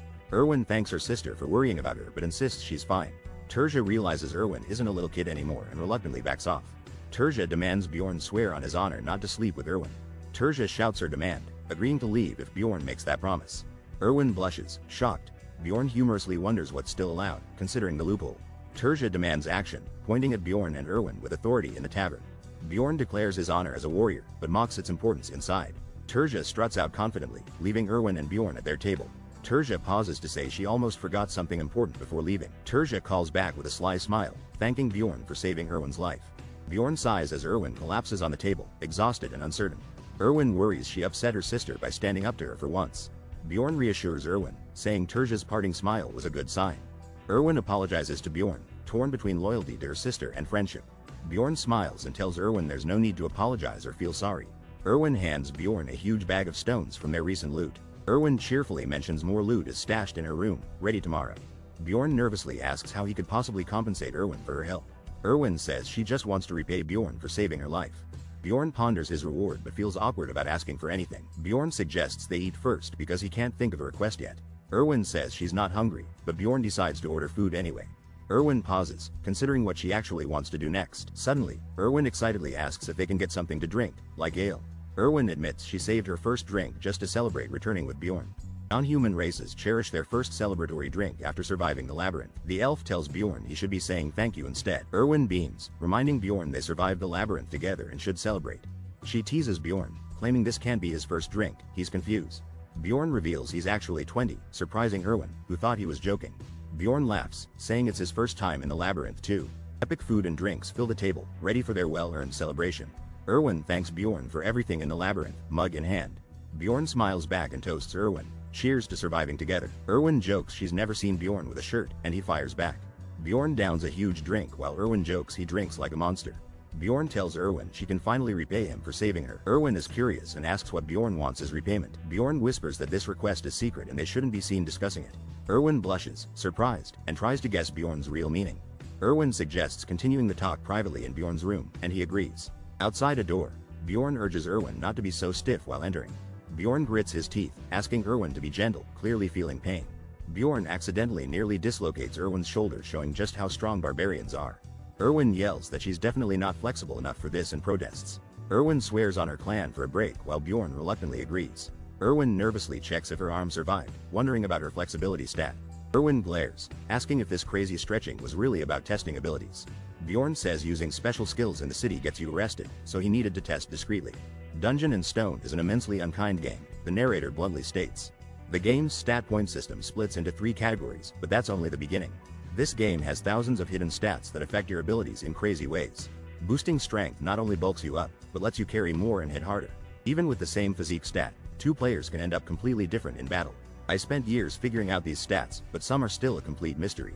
The obsession stat is a weird one, and Erwin triggered it by using Goblin Essence. Nobody knows what obsession really does, so I ask Erwin if she's felt any changes. Maybe you can't get rid of certain thoughts or you're losing self-control. What do you think, Erwin? Erwin just can't stop craving cookies? She demolished a whole bag after the labyrinth. Well, mystery solved. Looks like obsession just means you really love cookies now. But maybe more hidden features exist for familiar sub-stats, so I need to stay sharp in this world. Erwin is exhausted after a busy day, wishing she had more time. Bjorn agrees it's bedtime, ready to call it a night. They blow out the candle, signaling it's officially lights out. Bjorn almost falls asleep, but suddenly has a serious realization. Bjorn remembers Terja's strict warning, do not sleep with Erwin. Erwin's just peacefully drooling in her sleep, so Bjorn decides it's fine. The next morning, they're marveling at the mountain of loot they scored. Erwin is shocked at how much gear they carried from her room. Erwin asks if she can keep some gear. Bjorn agrees, counting it as her share. At the marketplace, a merchant offers 350,000 stones for their loot haul. Bjorn starts wheeling and dealing, negotiating 180,000 stones for his armor pieces. He pushes for a better price and scores a shocking 250,000 stones deal. After selling everything, Bjorn racks up a massive 1.45 million stones. Erwin and Bjorn are both stunned by the haul, and it's way more than expected. Bjorn's feeling on top. He knows this fortune is just the beginning. Bjorn tells Erwin it's time to part ways, but she's totally shocked. Erwin suggests they walk together to the central square, wishing they could hang longer. They reach the town square and find it packed with people chattering. Bjorn wonders why it's so crowded as they spot something intense ahead. Turns out, it's a public execution. The guard shouts for everyone to stay back. A terrified man is about to be executed for an unknown crime. People are sobbing. They didn't commit violent crimes, just desperate and defeated. The real reason? Their only crime was not paying their taxes. The executioner declares their sentence, ready to punish all tax offenders. Raftonia is the last city left, cursed by a witch and nearly destroyed. The labyrinth is humanity's only hope for resources. Everything outside is barren and deadly. Miss your tax payment? This city will end your life on the spot. Executions happen so often, nobody even cares. One less mouth to feed each time. People rush past the blood-soaked guillotine, desperate not to become the next victim. Some risk it all, dipping bread in blood, praying for mercy in this hopeless world. People are savagely eating bread dipped in blood. This tradition is just wild. Bjorn freaks out. Erwin explains eating blood bread is thought to bring blessings. Bjorn asks about taxes. Erwin says non-humans pay 700,000 stones yearly. Bjorn realizes taxes match the video game system and asks about the second year. Erwin explains second-year taxes jump higher, plus new fees kick in immediately.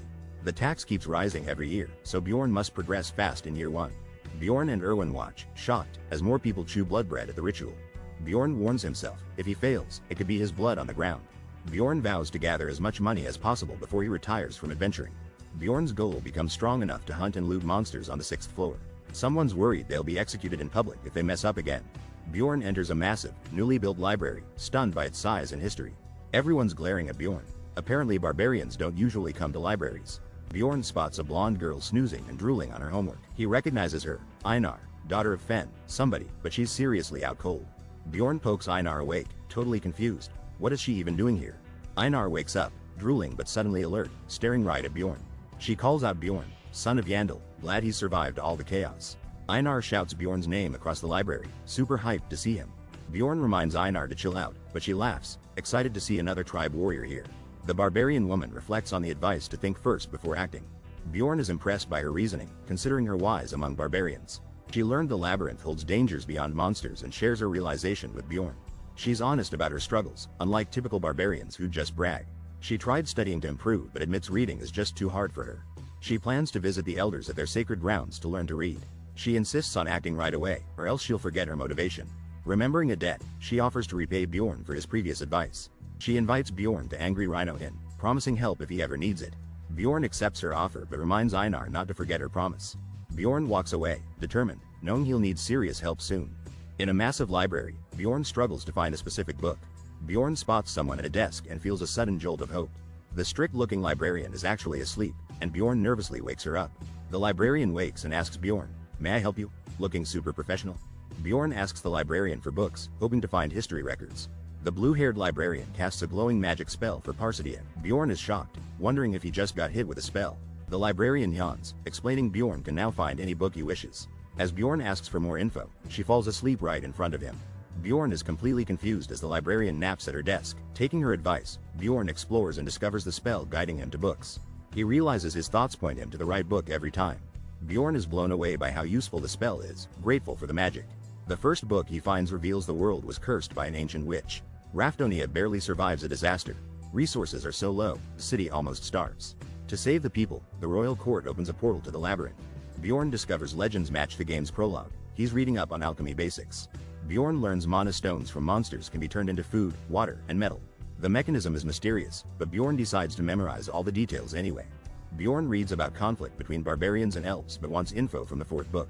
The next book is about how evil spirits from other worlds infiltrate this one. These spirits possess innocent people. Bjorn admits the rumors are not totally wrong. The book can't explain how spirits get in, but details the royal court's brutal hunts. Bjorn realizes as long as he avoids certain words, nobody suspects evil spirits exist. This book reveals the death of Ravigian III, founder of the kingdom. The main character realizes he's 150 years in the future now. Next up, he finds a book about unstable dimensions and makes a connection. He remembers the blonde knight calling his arrival an extremely rare anomaly. The book suggests entering a closing portal can cause dimensional issues. He blames himself for hesitating and landing in a dangerous dark area. Realizing it's late, he decides to stop reading for the day. It's been 3 days since he escaped the labyrinth and returned. He learns there are 27 days left until the labyrinth opens again. He knows it's time to start looking for a new companion soon. Bjorn wakes up to loud banging and someone urgently calling for Erwin. Bjorn wonders why Erwin is at his door so early in the morning. Erwin blasts Bjorn with a beam of magical energy as he opens up. Erwin excitedly announces she succeeded in contracting a new spirit elemental. Erwin reveals it's a wind elemental, which works perfectly with her fire elemental. Bjorn tells Erwin she got super lucky with that wind contract. Spirit stones have only a 10% contract rate. Erwin's plan must be loaded. Bjorn is impressed, asking if Erwin can recall the elemental for now. Bjorn says she's made enough of a mess with her magic in his room. Erwin panics and quickly apologizes, promising to clean everything up right away. Erwin finishes cleaning and Bjorn admits she's actually pretty good at it. Erwin gets congratulated for making a contract with a new spirit elemental. Bjorn tells Erwin to not rush over every time since she lives far away. Erwin tries to explain but is flustered by Bjorn's logic. Erwin reveals Bjorn was the first person she wanted to tell her big news. Bjorn wonders if Erwin's so attached because he was her first companion. Normally, Bjorn would keep things professional, but this isn't a normal situation.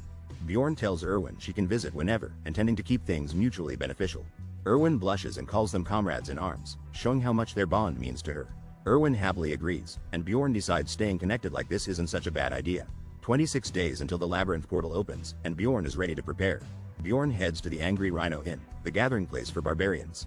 Barbarians instantly recognize Bjorn as the legendary warrior, causing a major commotion. Word spreads fast. Everyone wants to meet Bjorn, but he's overwhelmed by the noise. Bjorn learns staying at the inn is cheap, just 300 stones per night. The catch? 10 warriors share a room, but Bjorn's fame nets him a permanent bed. Bjorn clarifies he's here to meet Einar, third daughter of Fenelon, not to party. Einar, second daughter of Fenelon, enters and is happy to see Bjorn. Einar asks if Bjorn was really looking for her. He confirms and moves forward. Bjorn asks Einar for a sparring match. He needs serious training before the labyrinth opens. Einar admits she's worse than most barbarians at raw combat techniques. Bjorn realizes anyone outside would have sparred, but the arena is packed. Einar agrees to spar with Bjorn as long as she can learn to read in mornings. Bjorn immediately calls for the sparring session with Einar to start now. The tension ramps up as Bjorn and Einar step forward to duel. The crowd erupts. Einar and Bjorn are about to have an epic spar match. Bjorn charges, determined to learn but not go down without a fight. Einar prepares her huge sword, ready to take on Bjorn herself. Bjorn ends up flat on his back, realizing he got absolutely owned by Einar. The crowd shouts. Einar is now the greatest warrior after defeating Bjorn. Einar, second daughter of Fenelon, totally wipes the floor with her opponent. The defeated guy immediately asks for a rematch, ready for round 2. They jump right back into an intense clash, sparks flying everywhere. Einar shouts, again, as she bashes her opponent's shield with full force. They keep fighting, clashing swords loudly, both refusing to give up. The match drags into the night, showing how hardcore the training is. Our exhausted hero catches his breath, barely hanging on for another round. Even Einar admits she's getting tired, proving just how strong she is. The guy calls it, he's done for the night and thanks Einar for the spar. He admits Einar isn't just strong, she's honorable, trustworthy, definitely not a backstabber. Einar wants to enter the labyrinth alone but can't afford a party. He believes this risky solo approach is his only option now. Bjorn steps up and asks Einar to form a party with him. Einar is surprised, but Bjorn offers to split loot and cover party costs. Einar interrupts, clearly moved, and says she doesn't need more details. Bjorn worries he scared Einar off with his tough bargain. Before Bjorn can finish, Einar grabs his hand in solidarity. Einar smiles, admits she doesn't get ratios, but will trust Bjorn fully. The two shake hands and officially team up. Bjorn's got a loyal ally. The story jumps to the next day, deep in barbarian territory. Bjorn and Einar arrive at the barbarian village, heading towards the chief's tent. The chief greets Einar and Bjorn, but Bjorn is reluctant about this meeting. The chief is surprised to see Bjorn return. He jokes about learning to read. Bjorn states he came for a spirit imprint, not to learn to read. Bjorn boldly declares he wants the immortality imprint, the most powerful barbarian ability. Every non-human race in this world has a unique racial ability. Elves can borrow incredible power from spirit elementals by making magical contracts. Dwarves, on the other hand, have insane equipment expertise and rock their gear efficiency. Beastmen and beast women form epic pacts with ancient soul beasts for extra power. And finally, barbarians have the mysterious and rare power of the spirit imprint. An older barbarian questions Bjorn, shocked he knows about spirit imprinting at his age. The elder insists young warriors shouldn't know about spirit imprinting and glares at Bjorn. Bjorn comes prepared, saying he already checked the library for written spirit imprint records. Bjorn admits he read about spirit imprints, revealing they aided barbarians in ancient wars. The elder bursts out laughing, amazed Bjorn actually learned rare secrets from a book. The elder warrior praises having 2 wise warriors in one generation, calling it rare. Bjorn eagerly asks if he can get the spirit imprint right away. The elder reveals it costs a staggering 800,000 stones for spirit imprinting. The elder glares at Bjorn and bluntly asks if he has the money. Bjorn confidently answers yes, shocking everyone. This ability is usually too expensive. It's explained advanced spirit imprints need not just money, but super rare ingredients. Bjorn reveals he has exact pouches of stones for the low-tier spirit imprint. The elder is stunned and wants to know how Bjorn got so wealthy so fast. Bjorn grins, having anticipated this question and ready with an answer. Bjorn says he caught an injured elf on the first floor by sheer luck. Bjorn boasts about making Erwin do all the tough work for loot. He brags about tricking the elf sisters and outsmarting them for cash. The barbarian chief bursts out laughing, loving Bjorn's wild story. Barbarians cheer, shouting that Bjorn made the elves pay big time. The barbarian crowd celebrates Bjorn, calling him the first true elf cheater. The chief gifts Bjorn something, praising him for great potential. Bjorn is stunned. His story just earned him 200,000 stones out of nowhere. The whole tribe chants, declaring their chieftain the perfect barbarian. Bjorn jokes he'll keep swindling elves to become an even greater warrior. Bjorn laughs, realizing he's actually starting to like these crazy barbarians. Spirit imprinting is an intense ritual that boosts a barbarian's power. Barbarians gain special abilities by transferring soul power into their bodies. As infants, barbarians receive tattoos to channel their soul's energy early on. The ritual tattoos explain why most barbarians are covered in ink from birth. The chief warns this spirit imprint is a permanent decision, but the warrior is determined. The chief prepares the ritual, ready to carve the new power into the warrior. The immortality path is the obvious choice for experienced barbarians wanting high defense. The ritual begins with painful, magical stabs marking the chosen path. The warrior tries to endure, but the ritual's pain is intense and unavoidable. Turns out, Bjorn has to suffer this agony every time, and wow does it hurt. Bjorn unlocks the first phase of the immortality imprint. Regeneration goes wild. The horned shaman laughs as Bjorn, sore but thankful, exits the ritual. Bjorn is confused by the shaman's laughter while his new tattoos glow. The shaman chuckles, revealing Bjorn's gratitude is totally unique among warriors. Bjorn panics, wondering if he messed up, and quickly leaves the ritual room. The next morning, Bjorn heads to the market, realizing agility weapons aren't his style. He decides to focus on shield proficiency and stop wasting time on short swords. Entering a shop, Bjorn asks for one-handed bludgeoning weapons like a true barbarian. The shopkeeper proudly shows off massive barbarian-approved weapons, strength required, agility optional. Bjorn wants something smaller and less bulky, since huge weapons aren't practical for floor 1. I try out a massive new mace and instantly love it. This humongous mace is worth 220,000 stones and boosts my stats. I grab a custom helmet and fancy chest armor, spending big on gear. Equipping the new gear raises my overall item level a ton. After all that shopping, I've still got 50,000 stones left. Ever since leaving the labyrinth, my new daily routine began. Erwin greets me every morning. Every day starts with a 7 a.m. breakfast with Erwin. She loves cheap food. I hit the library after breakfast, reading until 4 p.m. while the librarian naps. For dinner, I visit new pubs to get info from locals, not just books. Chatting up adventures in taverns, I pick up tips and monster stories each night. Bjorn complains about how the food here stinks for the price. By 5 p.m., I hit the Angry Rhino Inn for barbarian sparring battles. Training becomes intense as I spar with new barbarians every week. I challenge each new fighter, learning from their wild, instinctive combat styles. My reflexes, flexibility, and visual skills all start leveling up from relentless training. All the hard work pays off. I even snagged wins against Einar. Bjorn, son of Yandel, wins. Einar shakes my hand and the crowd cheers. Einar admits I've gotten stronger, but I notice her fighting patterns a little predictable. By 9 p.m., I'm back in my room when Erwin suddenly appears, ready for dinner. Bjorn worries about Erwin's long trip, but she just wants food and laughs it off. Bjorn and Erwin finish their nightly routine, with Erwin heading home by 11 p.m. Erwin cheerfully wishes Bjorn good night and good luck in the labyrinth tomorrow. Bjorn reflects on their daily routine, surprised a month has flown by so fast. In 24 hours, Bjorn will re-enter the labyrinth with upgraded stats and better gear. It's 8:10 p.m. at the Adventurers Guild, and the crowd is buzzing with excitement. Bjorn and Einar confidently request the companionship spell at the guild counter. The receptionist confirms it's just them, instructs them to touch the crystal together. A magic flash, and it's revealed the spell costs 15,000 stones for 2 tier 9 adventurers. The spell's expensive, but ensures party members spawn together when entering the labyrinth.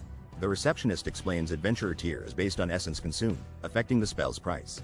Bjorn and Einar receive a temporary spell, active for only 24 hours. Bjorn shrugs off stress and suggests they just go eat instead. Einar is stunned by an extravagant feast and asks Bjorn what's happening. Bjorn reveals he splurged for their last meal before the labyrinth 800 stones. Bjorn proudly calls it the fabulous meal. Einar is in total disbelief. Bjorn tells Einar to help herself, and she takes a huge bite. Einar is blown away, raving that the food tastes like pure paradise. Einar vows to become rich just to afford this kind of meal again. Bjorn wonders what miserable food Einar was eating before today. 10 minutes before the portal opens, Bjorn and Einar prepare as tension builds.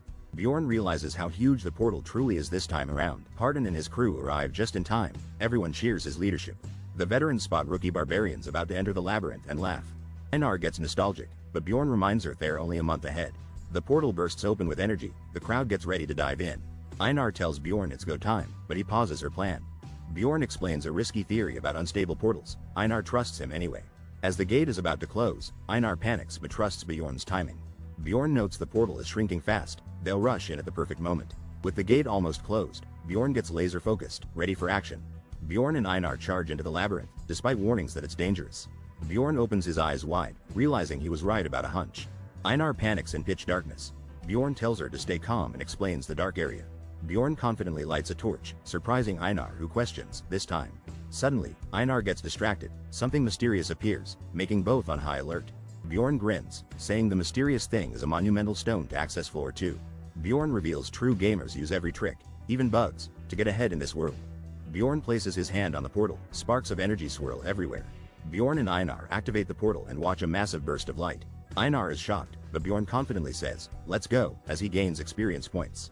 Bjorn levels up and unlocks a new slot for consuming essence. Einar steps onto muddy ground, curious how Bjorn opened the next floor's portal. Einar is surprised it only took moments, but Bjorn reveals he read the shortcut in a book.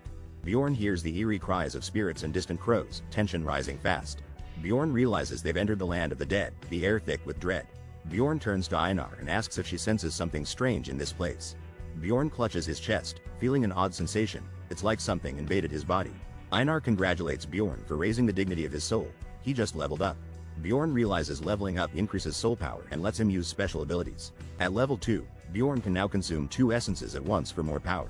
Einar finds it strange Bjorn leveled up without defeating monsters. Maybe it's from opening the portal. Experience points only come from unique monster kills, making leveling up much harder later. Bjorn reveals a pro gamer move, speedrunning to open the portal for Express. Opening the portal first gives Express every time, letting Bjorn level faster than anyone else. Bjorn decides this is a secret hack. He's not sharing this game-breaking strategy with anyone. Bjorn tells Einar to keep their speedrun secret and lie about how long it took. To avoid suspicion, Bjorn plans to keep their speedy floor clear hidden from all adventurers. Bjorn and Einar want to leave, but fear adventurers more than monsters. Bjorn proudly invents the ultimate barbarian candle, a torch strapped to his helmet. Using the torch might be practical, but it's super embarrassing for Bjorn. Einar's impressed. The magic torch isn't even hot and lasts 3 days straight. Monsters here are way stronger than Goblin Forest, making every fight intense. Exploring is safer for Bjorn and Einar, with no traps hiding anywhere. Suddenly Einar shouts, "Bjorn! There are ghouls, immediate danger approaching." With no traps, this creepy land is perfect for 2 barbarians to dominate. They spot 3 ghouls, but no more will come by day 3. Einar gets excited and volunteers to smash the ghouls herself to avoid boredom. Einar grins confidently, thinking advancing to the 3rd floor is easy. Suddenly, Einar gets nervous and calls out for Bjorn in fear. She trembles at creepy banshee shrieks, clinging to Bjorn for comfort. Bjorn calmly explains banshees won't attack unless provoked and warns about curses. He describes how attacking brings a curse and endless banshee chases. Einar freaks out about curses, thanking Bjorn for saving her from disaster. Einar panics again, choking Bjorn and asking if he heard that. Bjorn urges her to relax. They're just up against regular skeletons, not banshees. Einar realizes her mistake and blushes, embarrassed by her overreaction. Bjorn prepares to fight skeletons, telling Einar where to hit for a quick win. Einar charges in and absolutely smashes a skeleton with pure barbarian fury. Bjorn and Einar talk, but Einar brushes off any advice like a boss. Bjorn gains 1 express for defeating a skeleton. Grinding feels a little slow. After marching north for 8 hours, they run into even more undead. Massive elder ghouls appear, looking way tougher than your average monsters. Skeleton soldiers and archers show up, ready to cause serious trouble. None of the monsters are a real threat. Bjorn's combat skills keep improving. Bjorn loves his one-handed mace. It feels perfect for busting heads. Bjorn annihilates an enemy skull, way easier than wielding a 2-handed weapon. Bjorn's torso armor adds extra options mid-fight, even without using his shield. A skeleton launches an attack, but Bjorn's steel helmet takes the hit. The helmet isn't crossbow-proof, but arrows from weak bows just bounce off. Bjorn smashes a skeleton, sending bones flying. "See you later, Skelligator." Bjorn's confident he could solo these undead, but he's got a barbarian partner too. Einar yells, "Bahela," and obliterates a group of skeletons with one mighty swing. Bjorn realizes Bahela is the ancestor god of barbarians. Einar's really good. At first, Bjorn didn't get why Einar shouted when attacking. Now it's contagious. Bjorn shouts, "Bahela," too, crushing another skeleton and totally loving it now. Fighting with Einar is pure, direct, barbarian chaos, way different from Erwin's style. Skeletons, ghouls, doesn't matter. Together, Bjorn and Einar rack up more and more express. Einar notices Bjorn's arm injury and points it out as a concern. Bjorn says it's fine, showing his wound is already magically healing. Einar is amazed and asks if it's the spirit imprint's power. Bjorn confirms. The immortality imprint gives insane regeneration, letting wounds heal naturally in seconds. Bjorn admits the ritual was super painful, but totally worth the power boost.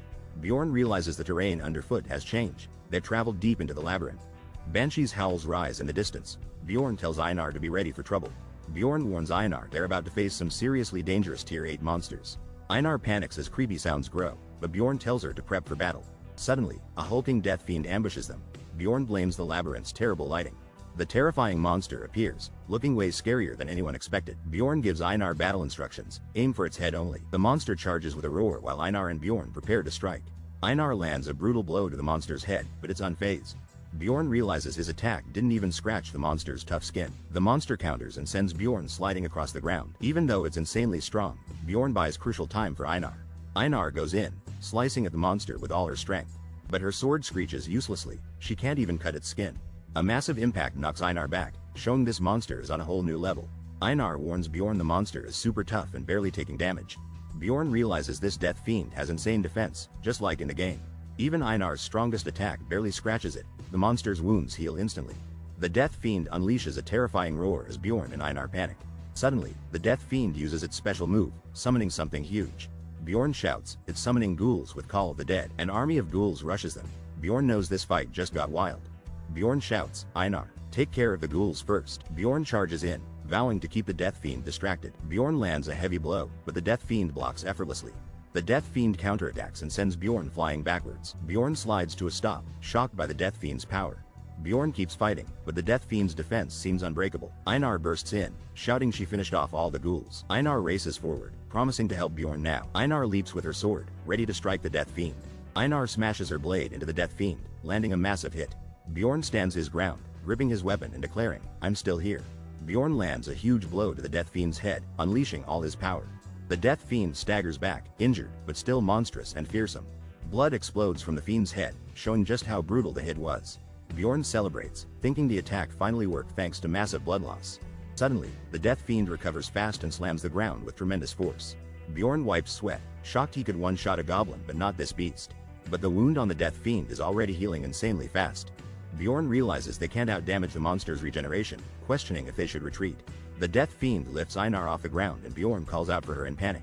Einar charges up and shouts Bahela, unleashing raw barbarian power. Bjorn realizes Einar is trying to knock the monster off balance. Bjorn joins in and smashes the monster's leg, momentum shifting. The huge monster crashes to the ground, and Bjorn celebrates their teamwork. The monster tries to get up but fails, flailing wildly in frustration. Bjorn and Einar loom over their enemy, noticing it can't stand up alone. Bjorn laughs, saying this feels like hammering dough in school activities. Einar laughs too, relieved there are no bad teammates this time. Bjorn and Einar team up, smashing the monster while enjoying every second. Bjorn thinks he's falling in love with the barbarian way of fighting. Bjorn and Einar finally defeat the Death Fiend and gain 2 express points. Einar is hyped. The boss dropped a massive mana stone. Bjorn tells her it's only worth 100 stones, leaving Einar shocked. With ghoul loot added, they barely made 300 stones, risking their lives. They realize 300 stones is the exact price of fancy cream bread from the inn. Einar gets excited. She can buy fancy bread for every Death Fiend she defeats. Fired up by snacks, Einar shouts to hunt more monsters immediately. Bjorn laughs, glad his barbarian companion needs no pep talk like Erwin. They start roaming, determined to hunt down more Death Fiends nearby. Meanwhile, 2 elves suddenly feel weirdly insulted for no reason at all. We went right for the Death Fiend's legs and slammed them down. After that, smashing skulls was easy. We KO'd about 70 Death Fiends today. Essence drops are so rare, we basically build our power from loot. Time to rest. I need Death Fiend essences for my tank build, but got none after all that. It's day 2, and now Death Fiends are showing up in pairs. Bring it on. Battling 70 yesterday made today's double fiends much less scary. Our new strat: throw one to the ground, then the other, then beat both up.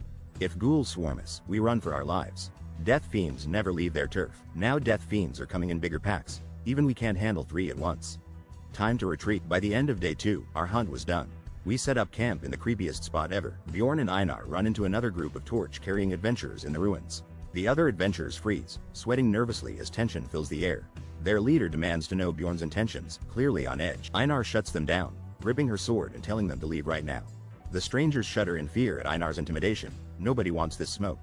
The other adventurers rush off, apologizing and wanting nothing to do with Bjorn and Einar.